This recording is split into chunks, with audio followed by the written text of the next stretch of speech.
Ahem. Hey, we're back up on Substack. Look at that. And we're back up on Instagram. Look at that. It's working. I can't believe it. What's happening, Instagram people? I think we were banned for a little while. I think I was naughty. I don't know why. What could possibly make, them think that I've said something naughty or whatever. Groovy. I'm just a happy camper. I know. Well. Okay.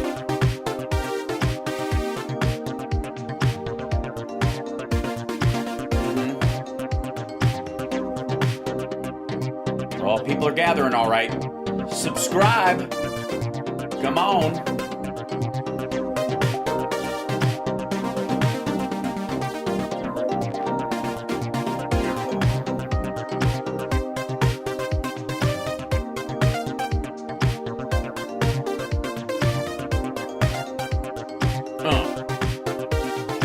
Yes. Put this over here so I can see it. Excellent.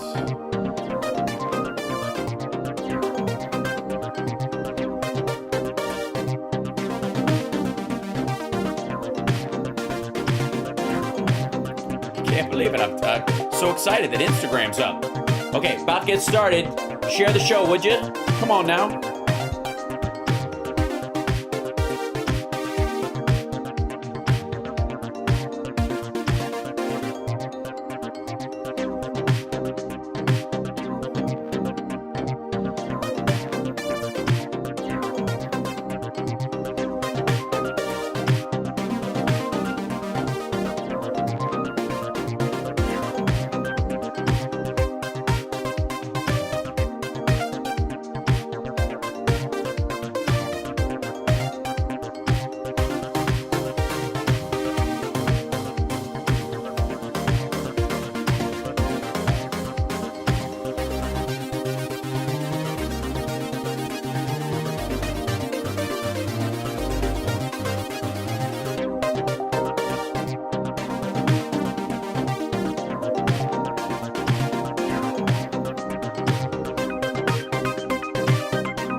I'm going to start again. That's none of your business. The stuff I said was edited by the man.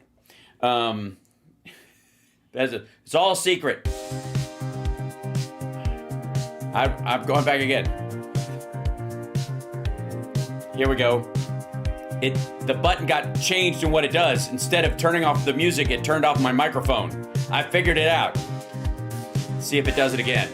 I think I fixed it. And the mic is still good. Okay. Hi. Welcome to the show. It's Hal Sparks, Megaworldwide. I'm your host, Hal Sparks. I'll be Hal Sparksing all evening. It's the greatest live stream in the history of all live streams. And, of course, that's largely due to the fact that I'm amazing at what I do. And There are none that can unseat the king, clearly. And also, on top of that, I have the greatest chat room in the history of chat rooms. There they are. Look at this. These folks, are you kidding me? The talk of the town, ladies and gentlemen. If you're part of the sparklers, the regulars in this chat room, you are welcome everywhere there aren't maggots. So that's amazing. They look out for you guys. They go, boy, oh boy, I hope I get some of Hal's chat room. You know why? There's a couple of reasons. One, the qualities that you have on your own that I can't take any credit for. And the other is you're a well-trained chat room in that you know that trolls have no power over you. And they should move along before someone drops a house on them too. So you guys are so adept at dealing with trolls because we welcome them here. And again, hello trolls, hello maggots. I know some of you jump in here because you're secretly hoping that all the people around you will sort of snap to and finally, I guess, realize that you've been following the shitheel and you want to get out from under him. I think that's the theory in your head. Like, wow, I really hope somebody, snaps my fellow maggot brethren out of this so I can be my real self and tell everybody what I really think of Epstein's wingman. But, that might not happen anytime soon. So you come over here, hoping to grow my audience. And that's what you've been doing. You've been doing it. And I'm going to tell you guys to subscribe. Hate subscribe. Feel free to hate subscribe. And that guy, by the way, since we're back on Instagram today, I can't believe it. Hi, Instagram people. We were, I got shoved off for a while. They were not fans. I think I got kicked to the curb for being naughty, which happens. I don't know quite what the cause of the naughtiness was, but it could have been a language. How, in the name of Zeus's butthole, did you get out of your cell? Or it could have just been, I was just too right for the circumstance. That was really cool, by the way. I know. I've been dealing with it for quite some time. So, and it could be that I'm the only person who made a taco theme song for Trump. Raise a taco, take a bite.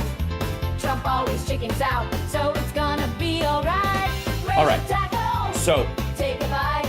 It could be Trump that. always chickens out, so It could be we got in trouble for couch humping. couch humping. Couch humping. Jumping. Feel the beat. Feel the beat. Take it high. I don't know how you could possibly do that. It could be our celebration of Pride. Facebook and Instagram have been all over the map about whether they support people or not. So, butt stuff. So, or it could just be that they don't like the fact that I'm picking on maggots who are going through a thing right now. It's sad that we may all be on the verge of World War III, where we'll all be obliterated in a mushroom cloud and have our skin seared off, followed by our muscles, then our bones that will instantly Thanos to ash. Our pants will still be on, because this is children's programming. Thank you, Maxwell, for the art from Ireland. God bless you. But I think it might be that they think I'm picking on the fact that, a brave man dies only once. But Donald Trump will die over and over and over again every day of his presidency as the chicken shit that he is. Thank you. Elton wants me to get a Pulitzer, which I think I've deserved, just for my on-the-spot reporting. Can I just say also, something I don't get enough credit for is the uncovering of facts live. It's one thing when, people are like, 2 days later, they write a story about the fact that Trump pulled something out of his ass, and I'm doing it as it happens.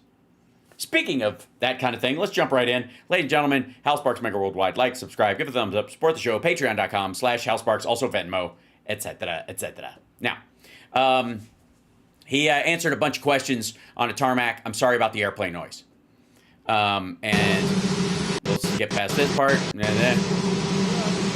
we just learned that Rwanda, you know all about Rwanda, and the Congo will be doing a peace settlement. Okay, so let's jump right into there. Rwanda, Congo, peace. Let's see. Rwanda-DRC initial peace agreement ahead of signing next week. They agree to a draft peace deal to end the conflict. U.S. and this is the CBS News. U.S. brokers deal between DRC and Rwanda to end the war over mineral wealth, which, again, we're buying off one of them. Let's see. So I'm going to put this in reader form so we can show that to you. There you go. This would be what he's talking about. U.S. brokers deal between Democratic Republic of Congo and Rwanda to end war over mineral wealth. At the invitation of Democratic Republic of Congo President Felix Tshisekedi, the Trump administration was brought in to lead negotiations to end the war raging in the east of the country between the DRC forces and rebels believed to be backed by Rwanda. A peace deal was initialed Wednesday evening by officials from the neighboring nations, and it's set to be signed formally late next week in Washington by their leaders. They did this so they could get a trip to the White House, and he's going to pay off one of them while buying minerals from the other. This is a China move. This has nothing to do with peace in the region. While many in the region will welcome an end to the long-running and deadly conflict, Daniel Van Dalen, a senior analyst in the Africa-focused intelligence firm Signal Risk, says the way the agreement was hashed out signals a major change in geopolitical efforts to end crises on the continent. The days of diplomatic soft power, he said, are over. Officials have said the agreement is part of the U.S.'s new bid under President Trump to build relationships in Africa that are more transactional and less focused on exerting soft power through diplomacy and investment. The deal came after 3 days of talks in D.C. between DRC and Rwanda delegations and after many previous failed attempts to secure an agreement between the two countries. If implemented, the agreement will end the fight in eastern DRC. It could also bring billions of dollars of American investment to the region, which is rich in minerals, cobalt, coltan, lithium, copper, and gold, all of which are critical to the manufacturing of electric vehicles, smartphones, computers, and a wide range of other high-tech tools, from satellites to military weapons. The curse of Congo's mineral wealth. This is to be the resource curse that Rachel Maddow has spoken of many times, but has been around for quite some time. The DRC is a country roughly the size of Alaska and Texas combined, but its vast mineral reserves sit largely in the Far East near the border with Rwanda. Many locals call it a curse, as fighting over control of the resources has led to 3 decades of fighting in the region, killing some 6 million people, according to a 2022 analysis by the Foreign Policy Research Institute. So, again, they basically came in and said, told the DRC, because it's technically in the country, and the rebels are from Rwanda, but aren't actually part of Rwanda, so it's not really a peace deal between Rwanda and the DRC, that basically, like, we're going to do security guarantees for the eastern part of DRC so that we can extract the shit. This is, if you're going to go into Iraq, you should keep the oil. I told them that's what this is. That's what this is again. We'll provide you with weapons and military forces against the rebels from that area. We're going to put soldiers in that area as long as we get first dibs on this shit. That's what he's talking about. These are all, and it's so weird that they would put in this, where is it? The days of diplomatic soft power is over, and are more transactional, less focused on exerting soft power through diplomacy and investment. We're just buying the place up. I mean, investment's a cute way of saying that. Elton, thank you so much. Appreciate it. There it goes. Anyways, this is a deal to buy minerals. That's what this is about. So the idea that it's like brokered on genuine peace or something, like, hey, we're trying to stop the fighting between you guys. We bought our way into the conflict, and we now have to protect those areas, the DRC's territory, to get the minerals out of there. Probably coming in on Monday or Tuesday, we're going to be signing it up, and we've stopped a very vicious war. So that was an honor for me to be involved. I want to thank...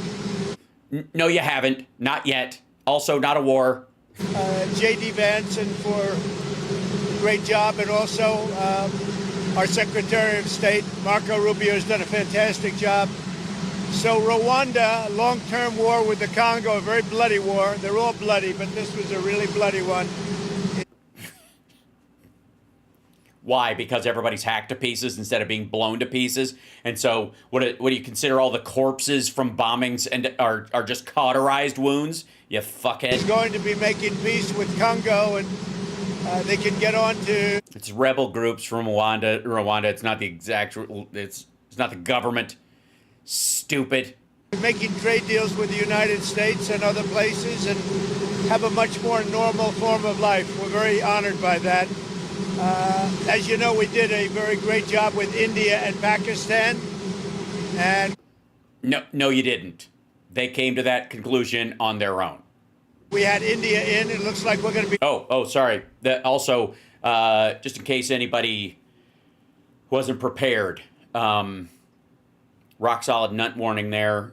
Just saying, consider yourself warned. making a trade deal with India. And we had Pakistan in. It looks like we're going to be making a trade deal with Pakistan. And it's a beautiful thing to watch. Serbia, Kosovo, likewise. They've been fighting for years. And as you know, we brought that one to a conclusion. And Yeah. So we're supposed to, you're stacking like kind of these little conflicts, these simmering conflicts for a long time. So you have rebel groups fighting in the DRC, that kind of shit, Serbia, Kosovo. Is this supposed to cover for the fact that Ukraine, Russia didn't end in one fucking phone call 6 months ago? Now we have 8 months ago? a couple of big ones. We have Russia, Ukraine, which is making a little bit of progress.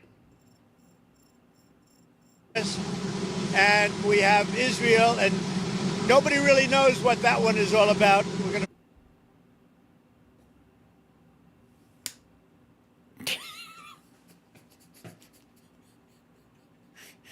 No? Nobody really knows? You're about to join them? You're about to actually start, in theory, bombing the fucking country and nobody knows what it's about? Who the fuck are you talking to? Find out pretty soon, I guess. Yeah, I guess we should find out pretty soon. Does anybody know what the Israel-Iran thing is about? Have they said? Has anybody brought it up? Nobody really knows. Well, all of them. I mean, look. It's one thing, in the Iraq war to go in because people were making shit up. Now, I mean, talk about phoning it in, but at least he's not pretending he knows what's going on. Look, I've got some inside information, and we've got to do this. Like, I don't know. Does anybody know? Mr. President, the Iranian foreign minister this afternoon said if the U.S. is serious about negotiations, that you would call up Israel and request that they stop their airstrikes. Will you make that request? Well, I think it's very hard to make that request right now. If somebody's winning, it's a little bit harder to do than if somebody's losing. Oh, by the way, this is the same problem with Ukraine. He kept trying to get Ukraine to back down. That's the whole fucking thing. So with Zelensky, the reason he was having trouble getting Zelensky to like they couldn't bully him, because he did have the cards, because they had this whole operation with the drones plan, and they've got more of them in the fucking kitty ready to come. But that was the problem he was having with Zelensky. Like, fuck, he's actually beating Russia with some of our shit, but all of his own soldiers. But we're ready, willing, and able, and we've been speaking to Iran, and we'll... Ready, willing, and able to do what? Yammer? See what happens. We'll see what happens. What was the thought process behind 2 weeks time to? Just a time to see whether or not people come to their senses. So, Who? Who's gonna? Again, there's a reason why I didn't say Iran. Just to give them time to see if Iran comes to their senses. Why would that be hard to say if you really believe that? If you're waiting for them to like call it off, right? Why wouldn't you just say Iran? What do you think? Israel's going to come to their senses in this particular instance? For real? Like, and what sense are they supposed to come to? That you got this? Jesus. Did the Europeans help at all in talking with the Iranians? no, they didn't help. No. 20, Iran doesn't want to speak to Europe. They want to speak to us. Europe is not going to be able to help in this one. 20 years ago, you were skeptical of a Republican administration that attacked a Middle East country on the idea of questionable intelligence of weapons of mass destruction. How is this moment different with Iran? Well, there were no weapons of mass destruction. I never thought there were.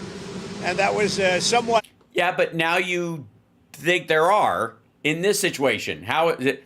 Just because it's different, you were against it before because you didn't believe it. Why do you believe it now? That's the question. Pre-nuclear, there was a nuclear age, but nothing like it is today. And It was the nuclear age, but nothing like it is today. Oh, yeah, kind of. You mean how, like, when you came into office, I think the North Korea only had like 7 nukes, and when you left, they had 20 some odd. Look like I'm right about the material that they've gathered already. It's a tremendous amount of material. And Yes, their new comedy set is just blazing. I think within a matter of weeks, or certainly within a matter of months, they're going to be able to have a nuclear weapon. We can't let that happen. Yeah, so why should people believe you, over Dick Cheney back in the day? Sounds like the same shit to everybody. That's why Dave Smith and these assholes are all flipping out. By the way, holy shit. I have to show you guys some of this debate that Matt Gaetz had with Dave Smith, the guy who's basically, the Joe Rogan guest that's turned on everybody. Motherfucker. I was very much opposed to Iraq. I said it loud and clear, but I was a civilian, but I guess I got a lot of publicity. But I was very much opposed to the Iraq war. And I actually did say, don't go in, don't go in, don't go in. But and apparently it didn't have the same effect of saying Beetlejuice that many times. Said, if you're going to go in, keep the oil. But which is a war crime. That's exactly what he's talking about with this. If you're going to go in and help people, at least pilfer the fucking place. I didn't do that. What intelligence do you have that Iran is building a nuclear weapon? Your intelligence community has said they have no evidence that they are at this point. Well, then my intelligence community is wrong. Who in the intelligence community said that? Tulsi Gabbard. Tulsi Gabbard. You've excluded her from fucking meetings because she said it. You got mad at her. What do you mean who? What the fuck are you asking? You're Director of National Intelligence, Tulsi Gabbard. Yeah. She's wrong.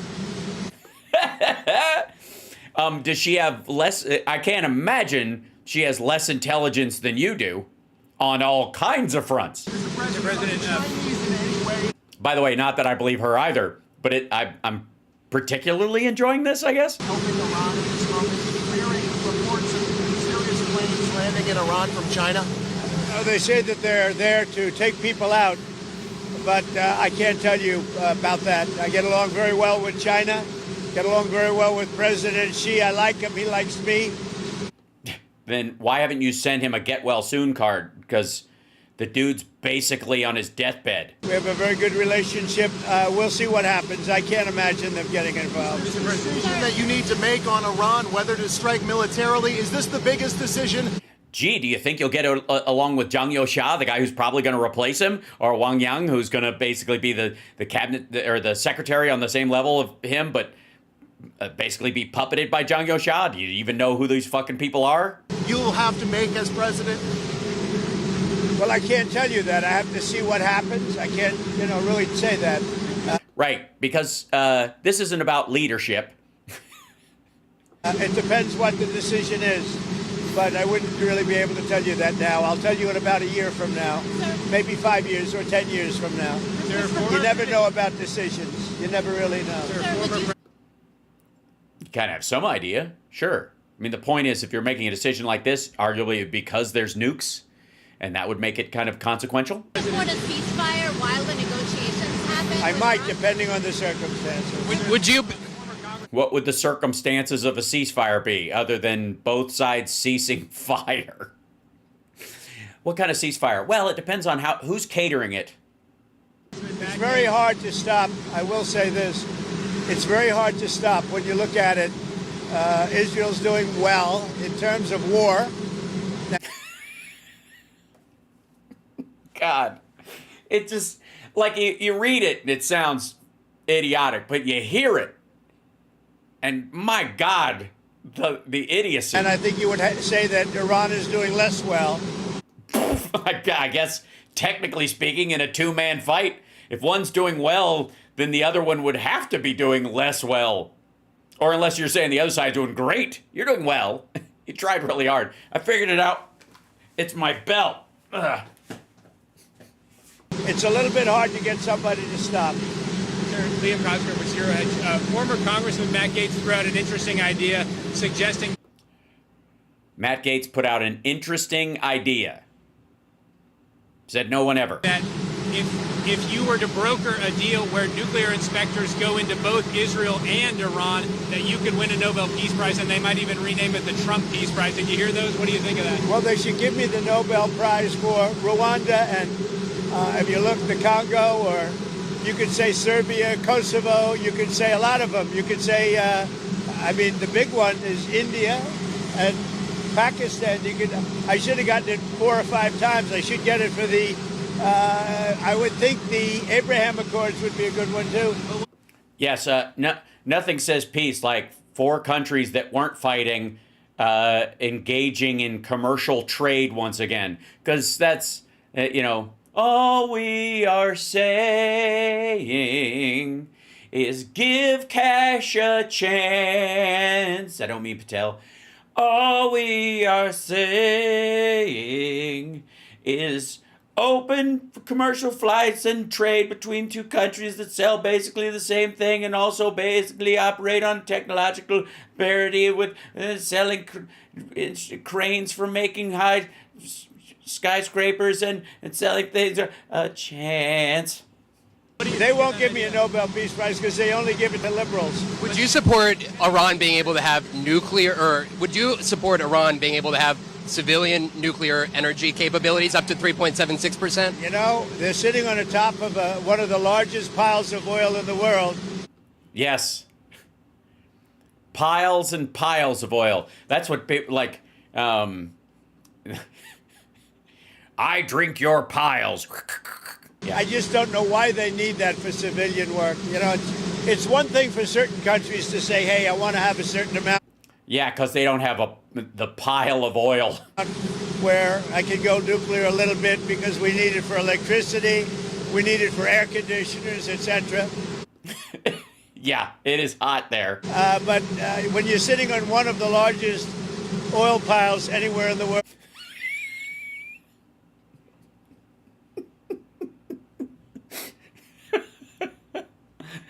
My God, we're going to be rich. What have you discovered? A pile of oil. Oil pools, it doesn't pile. That's something else entirely. Oh my God, there's a triceratops nearby. Run. Piles of oil. The largest oil piles. Holy shit. But when you're sitting on one of the largest oil piles anywhere in the world, it probably stings, I think. A little bit hard to see why you need that. Yeah. Mr. President, what the fuck is a pile of oil? Should be the only follow-up allowed. Proxies would wage terror attacks against American targets abroad if you order military action. We're always concerned about that, and we have to take them out of... Yeah, of course he's concerned about terrorist attacks. That's why I put a 22-year-old with no experience in anti-terror work in charge of it, because it'll probably happen in a big city, and they're all run by Democrats, so win-win, I guess. Be very strong. You're even in danger talking to me right now. Do you know that? You are in danger talking to me right now. So I should probably get out of here. But you guys are actually in danger. Can you believe it? No, they're not. For one, no assassin would shoot through them to get to you when they have a giant open field behind you. That's another audio drop. Yeah, piles of oil. Sure. Is it still your expectation that NATO countries spend 5% of their GDP on defense spending? Well, I think they should do that. I don't think we should, but I think they should. We've been supporting NATO so long. In many cases, I believe paying... Yeah, that's what I thought too. He's like, you people are in danger. Yeah, from your breath? Almost 100% the cost. So I don't think we should, but I think that the NATO countries should, absolutely. And if it's going to be like Spain decides not to? Well, NATO's going to have to deal with Spain. Spain's been a very low payer. They were always a very low payer. Yes. I've always described them, because they are low paying the whole time, this. But they look marvelous. Spain, very lovely, very sexy, and yet low paying, never tip. They were either good negotiators or they weren't doing the right thing. I mean, I think Spain has to pay what everybody else has to pay. Spain has been notorious for low pay. You know who else was a low payer, just about the lowest? A place called Canada. Because Canada said, why should we pay when the United States will protect us free? Right. And why would America not shoot down, missiles or warplanes flying over Canada that might head towards America because they're right fucking there? Here's the question. What kind of an asshole thinks that we should charge Canada for our own security? And they've been right about that. ICE. Ukraine, you've Yikes. been making progress towards a peace deal. Bad today. But I don't know if you know this, but Lindsey Graham and Mike Pompeo were there on the ground in Ukraine, seemingly doing the opposite, trying to provoke the Ukrainians to keep fighting. It's like a OAN or somebody there saying that Mike Pompeo and Lindsey Graham are trying to undermine the peace deal by forcing Ukraine to keep fighting. Dipshittery. And this question is absolutely a tee-up from the anti-Ukraine crowd. What do you think of that? Well, we're going to see, and people have to be very careful with what they say. They got to be very careful with their mouth, because their mouth can get them into a lot of trouble. Yeah, you hear that, Laura Loomer? Oh, goddamn. One more. ICE. ICE has said that they're trying to arrest up to 3,000 individuals a day. There are some communities that are saying they are fearful of being... Oh, hey, taco alert, ladies and gentlemen. He's about to taco again. Raise a taco, take a bite. Trump always chickens out, so it's gonna be alright. Raise a taco, take a bite. Trump always So, yeah, he's going to reverse his reversal and reverse again, I think. I don't know which reversal we're on yet. wrongfully detained or separating some families, even if they're undocumented, is the fear in some of these communities. As last we heard, he reversed the policy that they would go easy on farms and go easy on, the hospitality industry, go back to not giving a shit. Worth the deportations of these undocumented individuals, Let's a see. mass deportation Always program. a tough subject, because, look, we have farmers. I love farmers. I won 80%, 85% of the farmers, and I Bum, ba, bum, bum, bum, bum, bum. love them, and I'm never going to do anything to hurt our farmers. And you could also say the leisure business, etc. There are some businesses where The leisure business. you have a It's a funny way to talk about human trafficking. disproportionate amount of people that are the people that you're talking about. Illegal immigrants, undocumented immigrants. You just don't want to say the phrase because you're going to walk it back. Here it comes. Raise a taco, take a bite. Trump always chickens out, so it's gonna be alright. So, At the same time, we have to get the criminals out of our country. And we're looking at doing something where, in the case of good, reputable farmers, they can take responsibility for the people that they hire and let them have responsibility, because we can't put the farm. whoa. What? Okay, let me get this straight. This asshole wants to pass a bill or write an executive order or pass something that he'll give special dispensation to hire undocumented immigrants. Some businesses can hire undocumented people, others can't, or you have to be responsible for what the fuck are you gonna do? If any of them commit murder, you go to jail. Get the fuck out of here. That's gibberish. He just wants to put a pause on it, try to find a workaround. What the fuck? No. Farmers and hotel people don't get to hire undocumented immigrants while everybody else has to play by the rules. What the shit are you talking about? Also, that somebody said that reporters are playing. No, they're not. That's for the other one was, yes, the dude about Lindsey Graham and stuff. This guy's, I want to say CNN or MSNBC. Out of business. And at the same time, we don't want to hurt people that aren't criminals. Most of the people that came in over the last 3 years under Biden, I would say probably 3.5 to 4 years, those people, you have a lot of criminals, you have a lot of... No, you don't.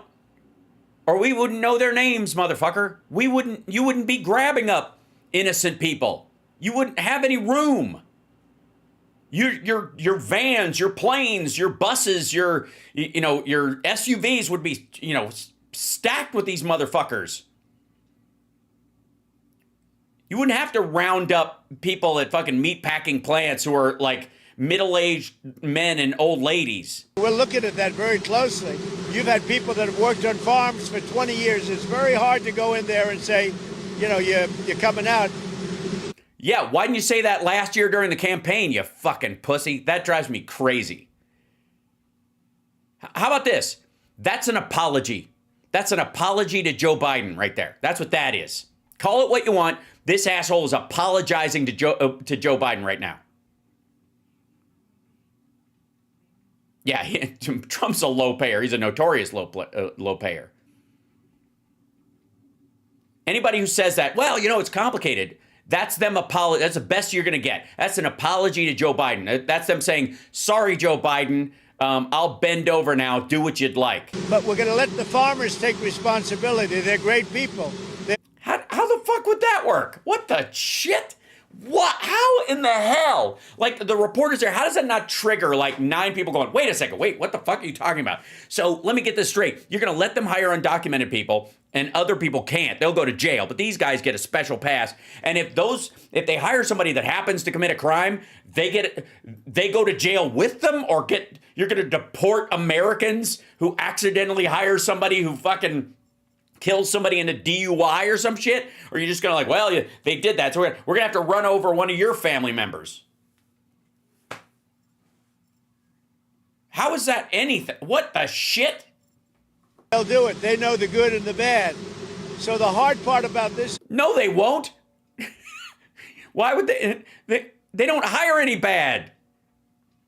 In some cases, they would be forced to, because you're scooping up the good people that they had working for them. This meatpacking plant in fucking Omaha that I covered the other day, like, they didn't have a problem with any of these people. Some of them were using fake IDs, but they were good workers and decent people who had kids going to school and were paying their bills and were productive members of the community and were very lovely. They ate pizza with them and had ice cream on fucking Friday with these people. The guy was devastated that you guys were scooping up the good people that work for him. And now you're like, they'll know the good ones from the bad ones. You don't. How the fuck would they? You're the president of the United States and you have no idea who the good and the bad people are. You're just scooping everybody up. Good God. Again, there's so much stupid going on with this asshole that this doesn't even chart, and it should. This is runaway dumb. Think about what this asshole is suggesting. He's going to give a special break to farmers and hotel owners to hire undocumented immigrants at whatever their standard is. And if any of them are guilty of a crime or get arrested, that person's on the hook for it. How? There's no, none. You couldn't try somebody like that. All they'd have to go is, I didn't fucking know the guy was going to do that. What? What? This is not like a normal war where people wear uniforms. They don't wear uniforms. It's not a war at all, stupid. It's a war for low prices. But we have murderers that came out of the last 4 years. We have murderers. No, you don't. We have drug lords. We have people that we don't want to. We have prisoners. They emptied out Venezuela and many countries. No, they didn't. They emptied out their prisons into the... Well, where are those fuckers then? Where are the busloads of those guys? If they emptied them out, they should be easy to spot. Are they still wearing their fucking prison fatigues? United States, we have to get those people out. But we have stone cold murders, 11,888 murders. We've already gotten a lot of them out of here. No, you haven't, and that's like over, 20 years? But we don't want them. And why would you want to get them out? Unless you can send them someplace specific, and you can't send them all back to, you can't send them to one country. This is just dumb. So we have to be careful, but I never want to hurt our farmers. Our farmers are great people.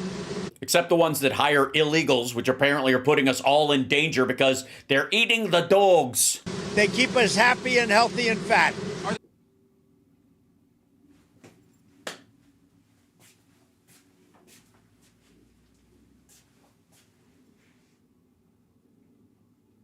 Really?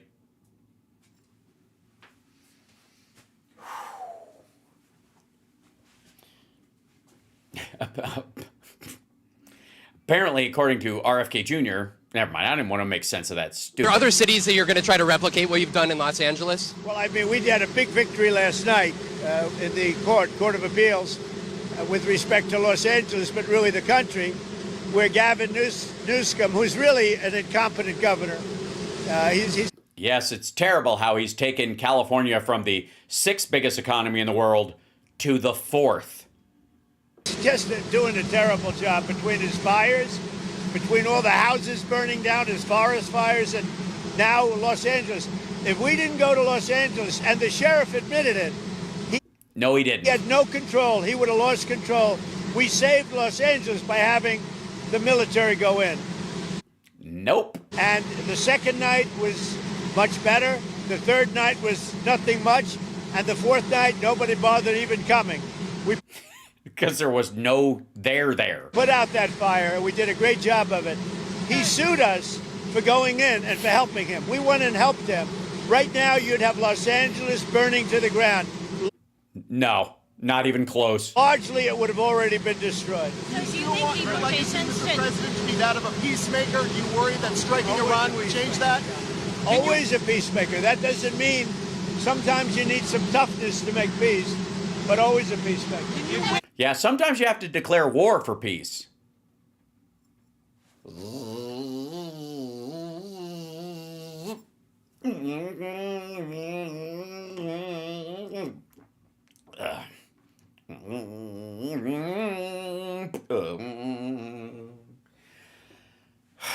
In Iran without ground forces? Say it. He said, can you attack Iran without ground forces? Is an aerial campaign in Iran enough, or do you need ground forces? Well, I'm not going to talk about ground forces. The last thing you want to do is ground forces. Does Iran have 2 weeks, or could you strike before that? Are you essentially giving them a 2-week I'm timeline? giving them a period of time. We're going to see what that period of time is, but I'm giving them a period of time, and I would say 2 weeks would be the maximum. Oh, yeah, after the 60 days that was the maximum? It's like punt. What happens if this asshole thinks the Iran limit is the same as his tariffs, and he just or fucking TikTok, and he just keeps punting? And do you think deportation should focus on criminals or all people who are here illegally? Should start focusing on criminals, and that's what Yeah, who the fuck are you telling? Tell Homan. we've been focused on. Very bad criminals, dangerous criminals. But Stephen Yes, that baby, if it had beat its cancer, would have grown up to be the next Scarface. Miller said to go out and arrest First, you get the chemo, then you get the power. every person who's here Ah. illegally. He's told ICE to arrest everyone who's here illegally. Do you agree with Stephen that? and I have a very good understanding. He is a terrific person. We have a great understanding. Mr. President, if there is an attack on U.S. assets, will you promise to conduct a full investigation and make it transparent That's the same guy, by the way, who asked the Ukraine question. with the American people before blaming Iran for such an attack? Well, if there's an attack, we'll know almost immediately with modern equipment who made the attack. Yeah, almost would be I think the operative word there. And those people will be very, very unhappy. Prime Minister, I want to get you people out of danger. Pri- You're in danger standing with me. one more. Prime Minister Netanyahu said that they had the capacity to take out all of Iran's nuclear facilities. So what role would the U.S. be able to play, and why would they, if Israel says that they have all of the abilities, Well, their own I'm not military? sure he said that, but they really have a very limited capacity. They can break through a little section, but they can't go down very deep. They don't have that capacity, and we'll have to see what happens. Maybe it won't be necessary. Maybe it won't be necessary. Would you like to see Congress pass a bill that He just spoke to Bannon. bans child transgender surgeries? Well, I know they're talking about it, aren't they? Huh? About Congress passing a bill to ban transgender surgeries for underage. We're going to have to see how it comes to me in what form. I'll have to see how it comes to me and in what form. You mean if they put it in the big, beautiful bill, it would scuttle the thing? Get the fuck out of here. Certainly, it's been something I've been talking about also. Okay? Thank you. Thank you, Mr. President. Appreciate it.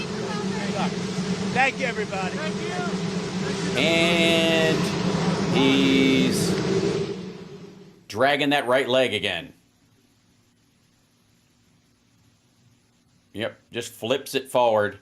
Did you guys notice that? You notice the right leg, a lot of times he just kind of like throws it, that thing. And when he gets, you'll see it when he goes up the banister, he grabs a hold of the railing, the banister, as he's stepping in. Left foot, no problem.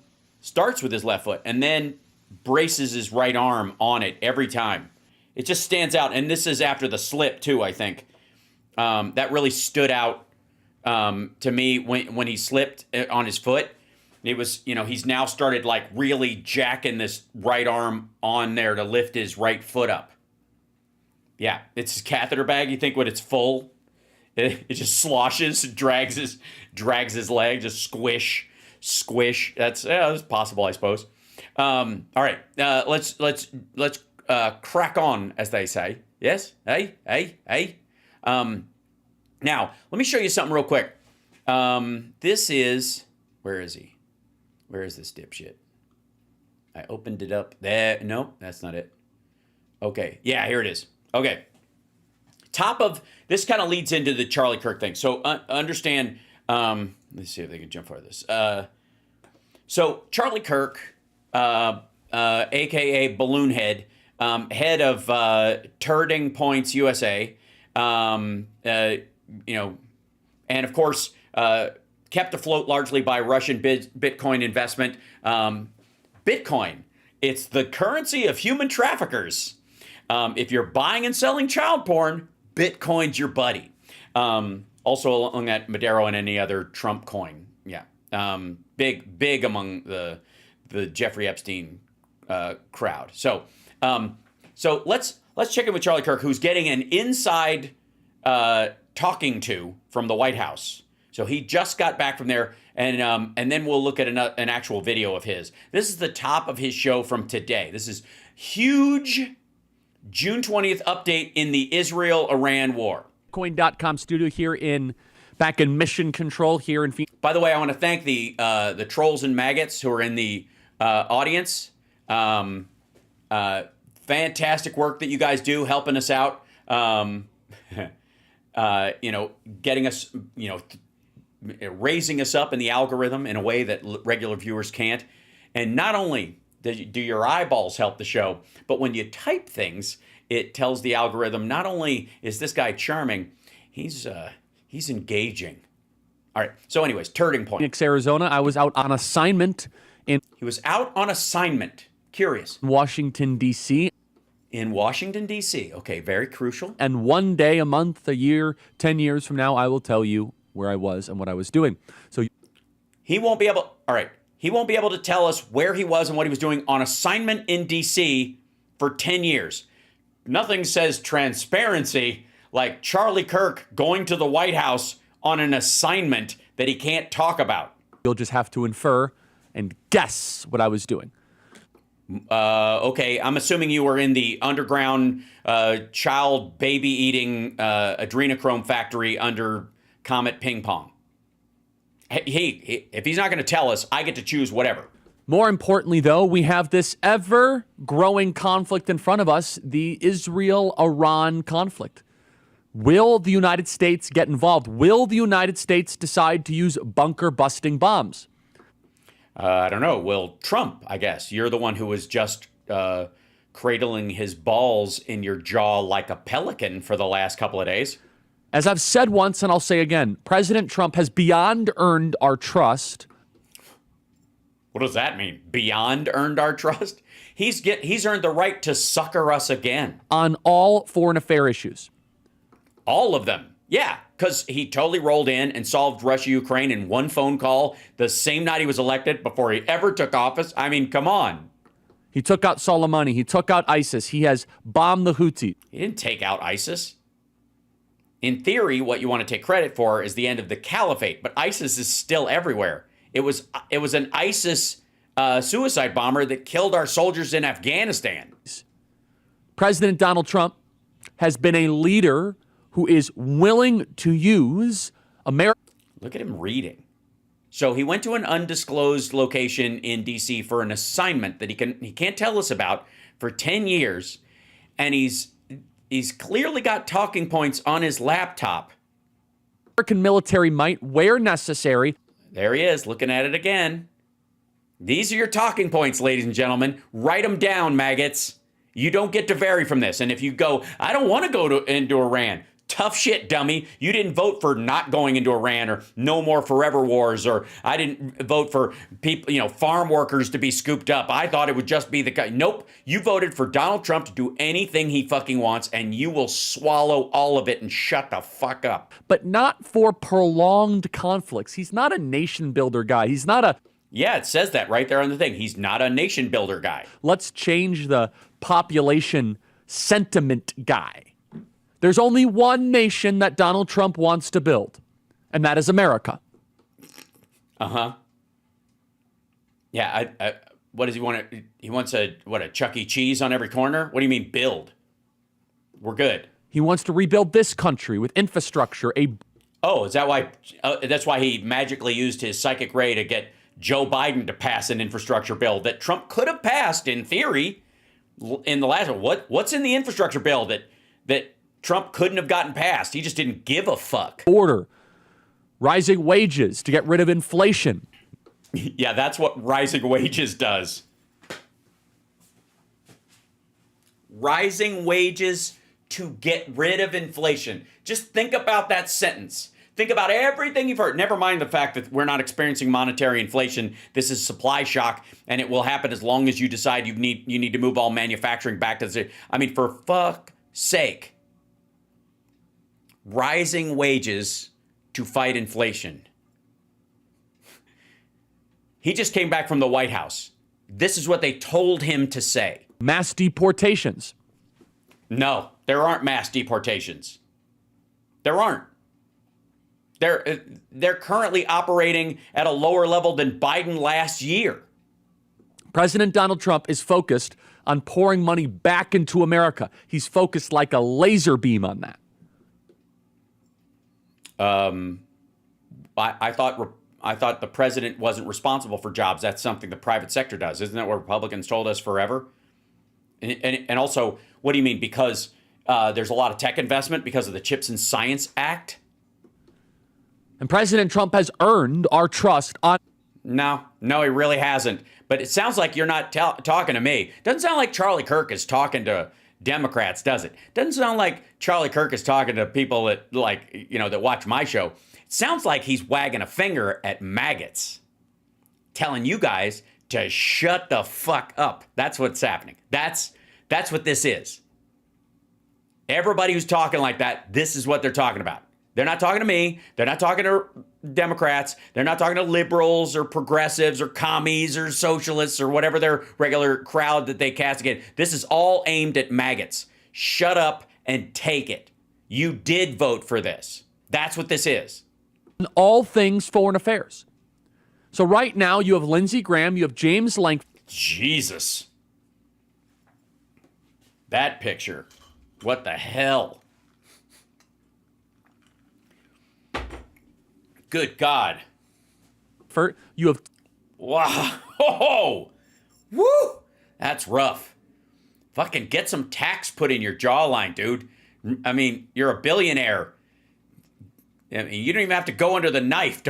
I see ads for that shit on late night on MSNBC. Get your chin tuck or whatever it is. Oi. Don't they, what is it, threading? What is that called? Botox? I don't know, something. Inject some collagen into that thing. Jesus. Maybe vaginal rejuvenation surgery? Maybe that'll do it?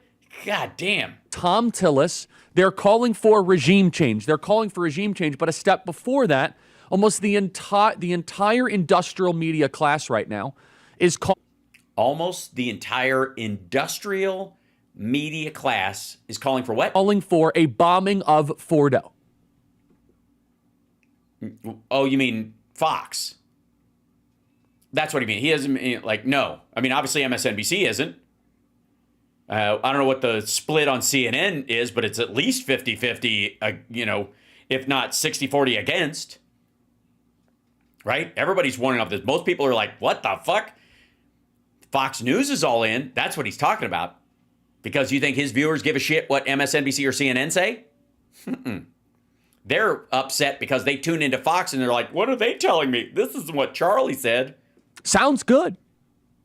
But I think it's time that we get a couple answers. And we, the American people, deserve answers to this. We do. We deserve it. We earned it. How about Joe Biden's mental decline? Joe Biden's perfectly fine. He's perfectly fit. It's a deep fake. He didn't get us into another war in the Middle East. He got us out of one. You're wrong. He's never been sharper. You're dumb. Your head looks like a balloon. How about the Hunter Biden laptop? That is Russian.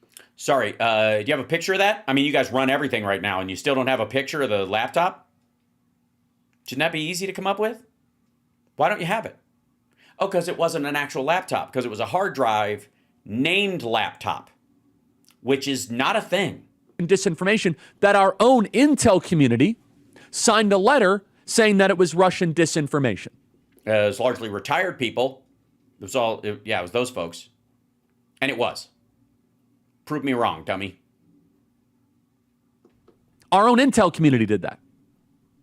Well, I'm sorry. That very same intel community should probably be questioned and challenged because they're the ones that are now pushing to bomb Fordo. No, they're not. These are Trump's people. What are you talking about? And the very same intel community. Like who? That is telling us that was Russia was the biggest threat ever.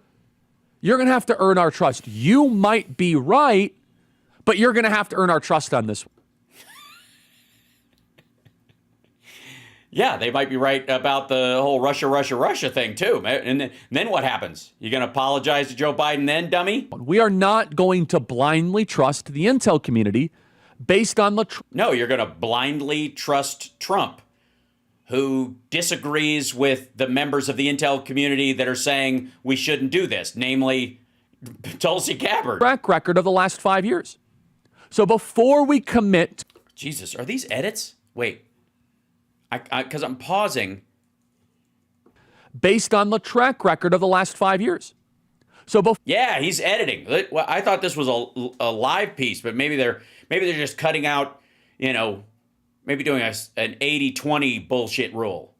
Thanks, William. Before we commit to another military operation in the Middle East, which might be the best decision you ever made. Here are some questions that I'm curious about. Great. Here come the questions from Charlie Kirk. And these are the questions everybody is hoping get asked. And he's the best guy to ask them. Dum, dum, dum, dum, dum. Dum, dum, stupid. Dumb, silly, stupid, dumb, dumb. Okay. That I think that we need to have answered. Yeah, agreed. And you just went to Washington to be totally transparent and let everybody know who you met with and that these talking points that are on your laptop didn't come from anybody, untoward at the White House like Stephen Miller or Trump himself, even though we just saw you there, or Trump referenced you in the room, even though you weren't there to ask questions. Do you know that Ronald Reagan had Team B? He had Team A and Team B. Team B, I learned this from Steve Bannon. Team B was a all right, another giveaway. Totally independent intel group that would analyze the intel the president was getting to double check to make sure the president wasn't being cross-wired by Team A, all of the intel experts. This is necessary. I think President Trump needs Team B immediately. Believe me, dude. That's just because you want to be on the team and you're never part of the A team. I get it. Hey, keep hope alive, man. Maybe Team E is a possibility. Team B could be led by J.D. Vance. You could have Amaryllis Kennedy. You could have these incredible people that would double check what the intel agencies are saying. What are they going to do? Make some fucking phone calls? Make sure that the President Trump's information flow is robust. And is that a T or a uppercase or a lowercase L? I can't. By the way, the president has such good instincts here. Phenomenal instincts. Then if he's got phenomenal instincts, why is it going to take him 2 weeks? I have no idea. After it took him 60 days. Why the president all of a sudden is saying 2 weeks. Could it be that maybe he's just doing a little of a double beat? I don't know. It says on your talking points right there, you tell us. Maybe he just wants to make sure he gets all sides, no blind spots, because these very same intel agencies, even though... Well, then why would he say Tulsi Gabbard doesn't know what she's talking about? That doesn't sound very all sides to me. Oh, wait, sorry. For a second there, I forgot you're full of shit. Oh, that we have great people now running them. We have not rooted out all of the cockroaches. It's pronounced cockroach. These are the very same intel agencies that targeted him and did Russiagate and went and did a foreign dossier funded by the Democrat National Committee while they were lying about it to go get a warrant against Donald Trump to displace him from becoming president. Then why'd they do state charges and not federal charges? And again, if this is how the deep state operates, I don't know why anybody would be afraid of them. President Trump hasn't forgotten that. That's why. Are you kidding? It's his singular fixation. He blows off other important decisions to fixate on it. We must trust President Trump. But I have put together a list here, and it's a working list. Get on with it. Of some things that we, the American people, deserve to know. And yes, okay. Here, this is the most important. Let's hear it. If you get angry as I go through this list, I'm already angry. I just want to say, actually, I'm not. I'm kind of miffed at most. Kind of actually amused because the fact that you're trying to micromanage a maggot fight is kind of funny. I'm really suspicious as to why.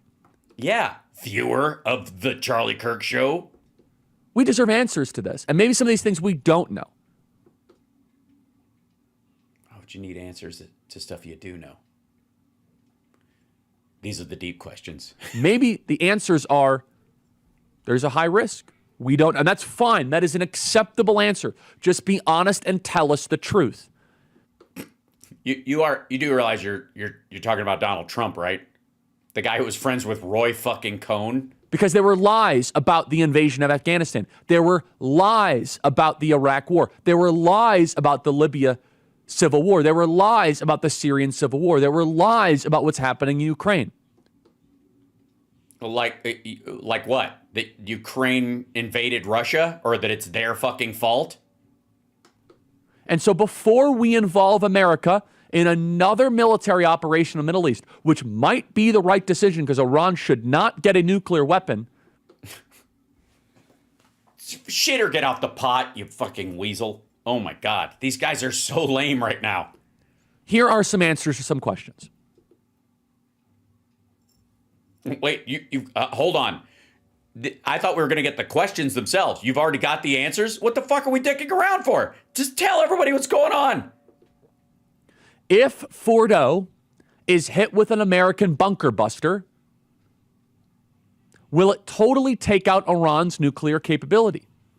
It's such a, this is a hard, will it take, if we hit Fordo, will it totally take out Iran's nuclear capability? Well, that's vague. That doesn't say nuclear weapon capability. It could be just their civilian. No, obviously, the Fodor isn't the only place we're all thinking about this. So I gotta say, shit. God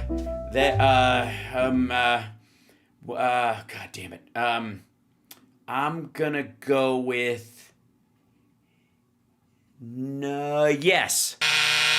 Fuck. What's the will it? What is an approximation chance that it will?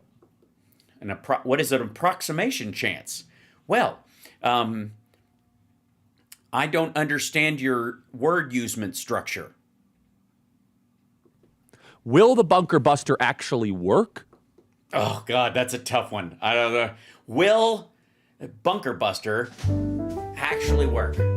Well, I mean, after all, it's not actually a bunker, so if a bunker buster busts a nuclear facility that's underground that isn't actually a bunker, I mean, maybe you could colloquially call it a bunker, but there's nobody in it sleeping there. It's not a bivouac, so technically, maybe it's a bivouac buster after all. You know, I think it's really just a near-Earth penetrator, which sounds like filth. I'm gonna go with, since it's not, shit, it's so hard. Okay, since it's not a bunker. No. Yes. Fuck. It's a technicality. And secondly, what percentage chance that it will take out the entire nuclear program of Iran? I don't know. I'm going to go with the chances of it ricocheting are fairly small. I don't think it's going to hit Fodor and bounce across the country and hit the 3 other sites or whatever that are still there. Talking to some people, No shit. They said, oh, this will be the death blow of the nuclear program of Iran. Is that right? I don't know. Depends on who those people were. Why don't you tell us? And then we can draw our own conclusion about whether these assholes know what they're talking. Oh, right, you can't, because transparency. Because I actually don't think that's true. Jesus Christ. Well, so what's your based on? Motherfucker, what the fuck is happening? Because we're told right now that Iran is 15 days out from a nuke if they want it, even after the Israeli strikes. Well, that's because they haven't hit the underground area, and arguably, I mean, obviously they have to drag it outdoors for it to work. And again, having a nuclear bomb versus a nuclear missile is also the tricky part of the language there, because they might be able to build a bomb, but the delivery system is one thing. And if you've blown up all their kind of like missile sites in the process, they don't have a launch place for it, so they have to use a mobile launcher, and that's if it even takes off. And since one of their missiles just landed in fucking Jordan, I could understand that the country surrounding them would be a little edgy about this shit. Even after the strikes that Israel has had, a week later, they're still 15 days out. Can we play that from the U.S. ambassador to the UN? Can we play that piece of tape, please? Sure. Yeah, play it, because was this one of the people you were talking about? That we had? No, I don't think we have Charlie, we hold on one second. Do we have the one piece of yeah, I know we said during the pre-show meeting that we weren't going to have anybody do that, but then he also doesn't like it, you know, how Joe Rogan, everybody talks and stuff, like he doesn't like that because it's his show, and the Bitcoin people said it's part of the contract or whatever. Can we try to pull that video up? I don't know what he's actually asking for, but check his Twitter feed. I bet you it's 3 vids deep. Very powerful. I don't know what cut it is. Who does? I mean, we're only here for inside intel. 400. That. How many clips are in this fucking show? Have avoided this conflict had they agreed to a deal that would have prevented them from ever obtaining a nuclear weapon. But and the leader of the Iranian UN ambassador is falling asleep. They refused to do so.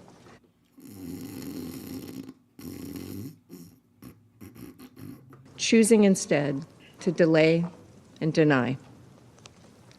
We can no longer ignore that Iran has all that it needs to achieve a nuclear weapon. All it needs is a decision from their supreme leader. That is unacceptable, and this council must urge them to change course. This is today. Yeah, it is. Oh my God. And that's somebody who's, you know, told, she's reading from stuff from the White House.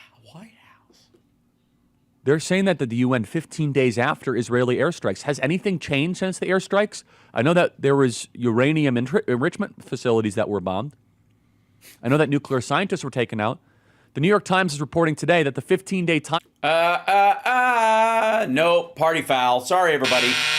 You are not allowed to cite the New York Times when you shit on the legacy media. That's a rule. So everything la la la la la la la la la la la after whatever he says here. Timeline from Israeli intelligence shows that even after all of these airstrikes, they still might be able to get a nuclear weapon. So I will repeat, if Fordo is hit, will it totally take out Iran's nuclear capability? Son of a bitch. I thought I already had that. It's coming back around. It's like a bonus round or something. If Fordo is hit, would it knock out all of them? It depends. Is Bilbo Baggins? Oh, I can't ask her. Can I phone I don't want to phone a friend. Can I phone a frenemy? Is that possible? Okay, I'm gonna go. Shit. What do we go with this? Maybe. Shit, I thought I was playing it safe. And what is the percentage chance that it will? And if 12.5%. God damn it. I didn't even commit to that, and I still got the buzzer. If it doesn't work, what is the plan? Here's another very heavy question. Are we going to get to answers it? How many American troops might die in Iranian retaliatory strikes? Both of them? All of them. Some of them? Fuck. You know, I was talking to somebody that was... Yeah, somebody. but they're informed. Watching cable news a lot, and they're very on board for Fordo. I said, American troops might die in response. They said, no, Iran doesn't have any missiles left. I said, well, no, that's not true, actually. So you were talking to somebody that knows how many missiles they have left. It's good. Okay. They have 2,000 hypersonic ballistic missiles that are still raining terror over Israel, and we should pray for the peace of Jerusalem as Iran strikes hospitals. Just Jerusalem? It's a little Christo-fascist of you, don't you think? And there are over 40,000 American troops within ballistic missile range of Iran. So what are the estimates? Because you better believe the American military and the intel community, they run war games and estimates. What are the estimates of how many American troops will die if Iran responds after we bomb Fordo? So imagine a scenario. 800. I'm going 1,200. Scenario where we bomb 27. Fordo. Or as Trump said, they'll just get a headache where their head is removed from their shoulders. Doesn't work. We tick off the... Also, by the way, I'd like to remind everyone in the chat room, this is Hal Sparks Mega Worldwide, the greatest live stream in the history of live streams, and I'm your host, Hal Sparks. And also, I view these issues as very serious. That's why I refuse to take dipshits like Charlie Kirk and the people around him seriously at all. I will not do it. I will not honor them with actual responses. Fuck them. They're full of shit. Period. Iranians, they then launch a ballistic missile at an American base, killing 100 Americans. So that's your number. How do we respond? I'm going to guess Trump will nuke the whole place and Pakistan just for good measure because he can't tell them apart. Do we respond then with more bombing? I'm going to guess, yeah. I thought this was about a nuclear program. That's a... Well, it is until they kill your soldiers, right? Very important question. It seems fairly obvious what the answer will be, unless of course, you're counting on Trump to taco, I guess, right?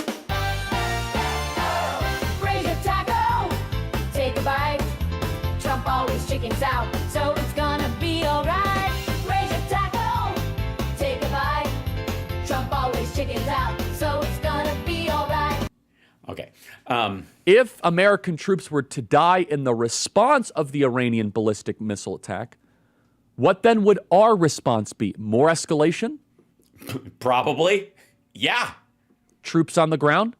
And how many Americans would potentially die in such a strike? Well, I think we would, I don't know. You know what? I don't even want to get to that part because you've obviously got some stuff to sell based on that fear. You got to run an ad at this point, so fuck you. If you can stop this conversation about how many, U.S. soldiers would die in a circumstance to sell, I don't know what the fuck he's selling there. Let's see. It's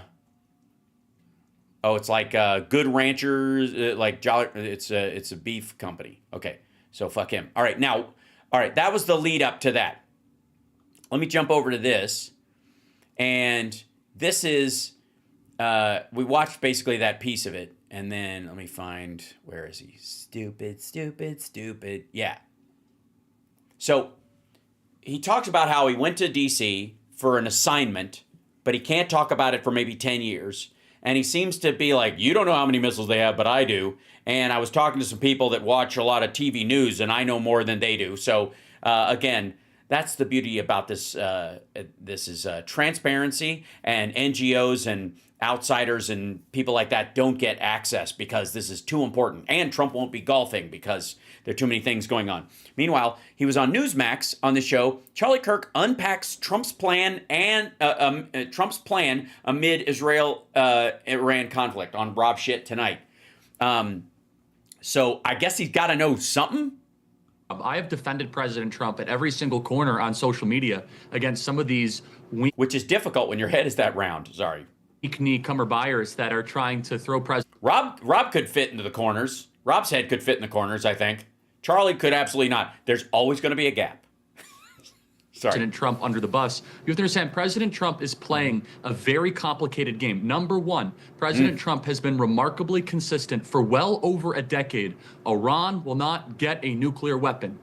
Right. So all you people that were voting up for him because no more forever wars and all that kind of shit, you understand that Iran's been trying to have a nuclear weapon this whole time, and Trump scuttled the Iran deal during his first deal. So if you're going to reelect him, understand that this motherfucker is going to war with Iran. period. And if you don't like it, then you should have voted for Harris. Period. He said that repeatedly. He said that it Yeah, you should have known, dummy. Campaign rallies and interviews. This is not a shock, and this is not a surprise.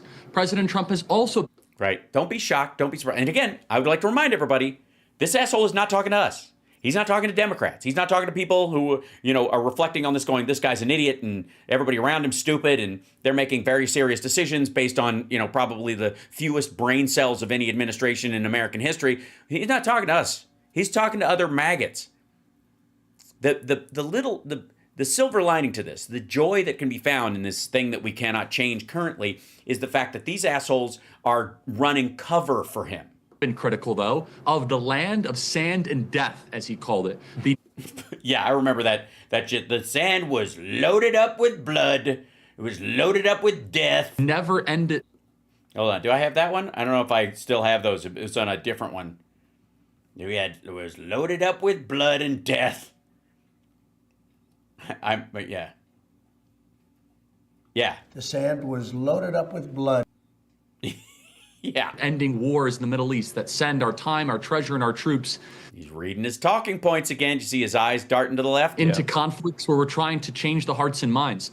And so President Trump is navigating this beautifully and also understand. Ugh. So gross. There are some people like Lindsey Graham and James Lankford who are calling for regime change in Iran. Iran is a once great power. This was Persia. This is a very proud country. It's a big country. It's 2.5 times the size of Texas, 92 million people. So President Trump has to weigh all of this. He has earned our trust, and I believe he's going to bring this to completion for the... Yeah, dude, I got to say, this sounds like Caroline Leavitt in drag. And also, I got news for you. There is no circumstance where you take out their nuclear program and you bomb it, and Israel does this, where you cannot also follow through with regime change. There is no other version. There is no situation where you knock this shit out and then you let the regime sit there. You've got to take out the regime and the IRGC. If you start this shit, you have to finish it. And they know it. They know it. Betterment of all Americans. I mean, you look at the polling, and it's pretty strong that nobody thinks that Iran should have a nuclear weapon, right? Right, but it's the how you stop them or dissuade them that matters, wouldn't you say? It's a government that's run by psychopathic Islamic fundamentalists. But it's, no wonder everybody's having fucking like, you guys smell Iraq? It smells like 2002, 2003, or you smell that? It smells like 2003. At the same time, nobody wants another disaster in the Middle East, another Iraq, another Afghanistan. It kind of sounds like you do. Afghanistan. He's got to kind of balance these two things. And no, he doesn't have to balance these two things. I don't even know that he's doing that. What he's got to balance is two sides of MAGA biting each other in the throat. It just, you can see he's obviously put a lot of pressure the last couple of days. It felt like he was going to do something at any moment. It kept kind of escalating the rhetoric he was saying. And then... Raise your taco, take a bite. Trump always chickens out, so it's gonna be all right. Yeah, exactly. And then all of a sudden now you're... Here I am like an idiot. Yeah. Feeling this pause. He maybe wants to give Iran a chance to do the right thing, but at the same time, he wants a full capitulation. It's a tough balance here. Yeah, it's impossible. It's impossible. There's no version of this where that happens. And again, what are you going to do? Trust but not verify? It is. He wants unconditional surrender. And understand that President Trump has largely inherited a mess from... No, he hasn't. He inherited it from the last Republican president, which was him. We had a deal. Joe Biden and from Barack Obama, who set the table for Iran to be able to have this accelerated nuclear timeline, and they turned an eye on this. And so President... Also, real quick, hold on a second, asshole. All deal maker shit aside, how the fuck does Iran make a deal with Trump when he broke the last one? How does that happen? How would you do it? Could you make a deal with the guy who broke the last deal and just blew it off? And also, what if he gets voted out? What if he, they're looking at his popularity numbers too. What if he loses the House and the Senate next time and everybody's like, that's not a deal worth having. We need a better deal than that. So let's go negotiate and try to, peel back sanctions and do this other stuff. Like, why would they just wait him out? But at the very least, nobody would trust him to, like, no matter what deal you made with this motherfucker, why would you trust him to keep it?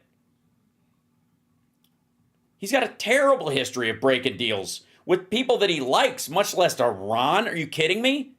The fuck are you talking about? If the Iranian leadership comes over here, the idea that their plane would make it back is ridiculous. I wouldn't trust this motherfucker. Imagine if you were as evil as he was. Trump is trying to fix this mess, but understand when President Trump issues a threat, he means it. President Trump used violent and precise action in the first Trump administration against Soleimani, against al-Baghdadi, against... Yeah, he assassinated leadership. How do you think that makes Khomeini feel? Right? He's like, I don't want to bomb the place. Let's just kill the people in charge. He breaks deals and he kills leadership. What? Shit. What about you sign off on it and then I blow your brains out? Like, what? Why would they do it? What? How would, like, why would Khomeini agree to a deal and say, this is how it's going to be, and then Trump bombs him or Israel kills him or he has a fucking heart attack? And everybody's like, I think it was the earthquake gun from space that Alex Jones is always talking about, but it doesn't matter because he signed the deal and he's dead now. And we got to get another leader in here who can either follow it or fight it. ISIS against Syria. He did it recently against the Houthis. He is not a... What'd he do against the Houthis? He made it like, he didn't even treat the blowfish well.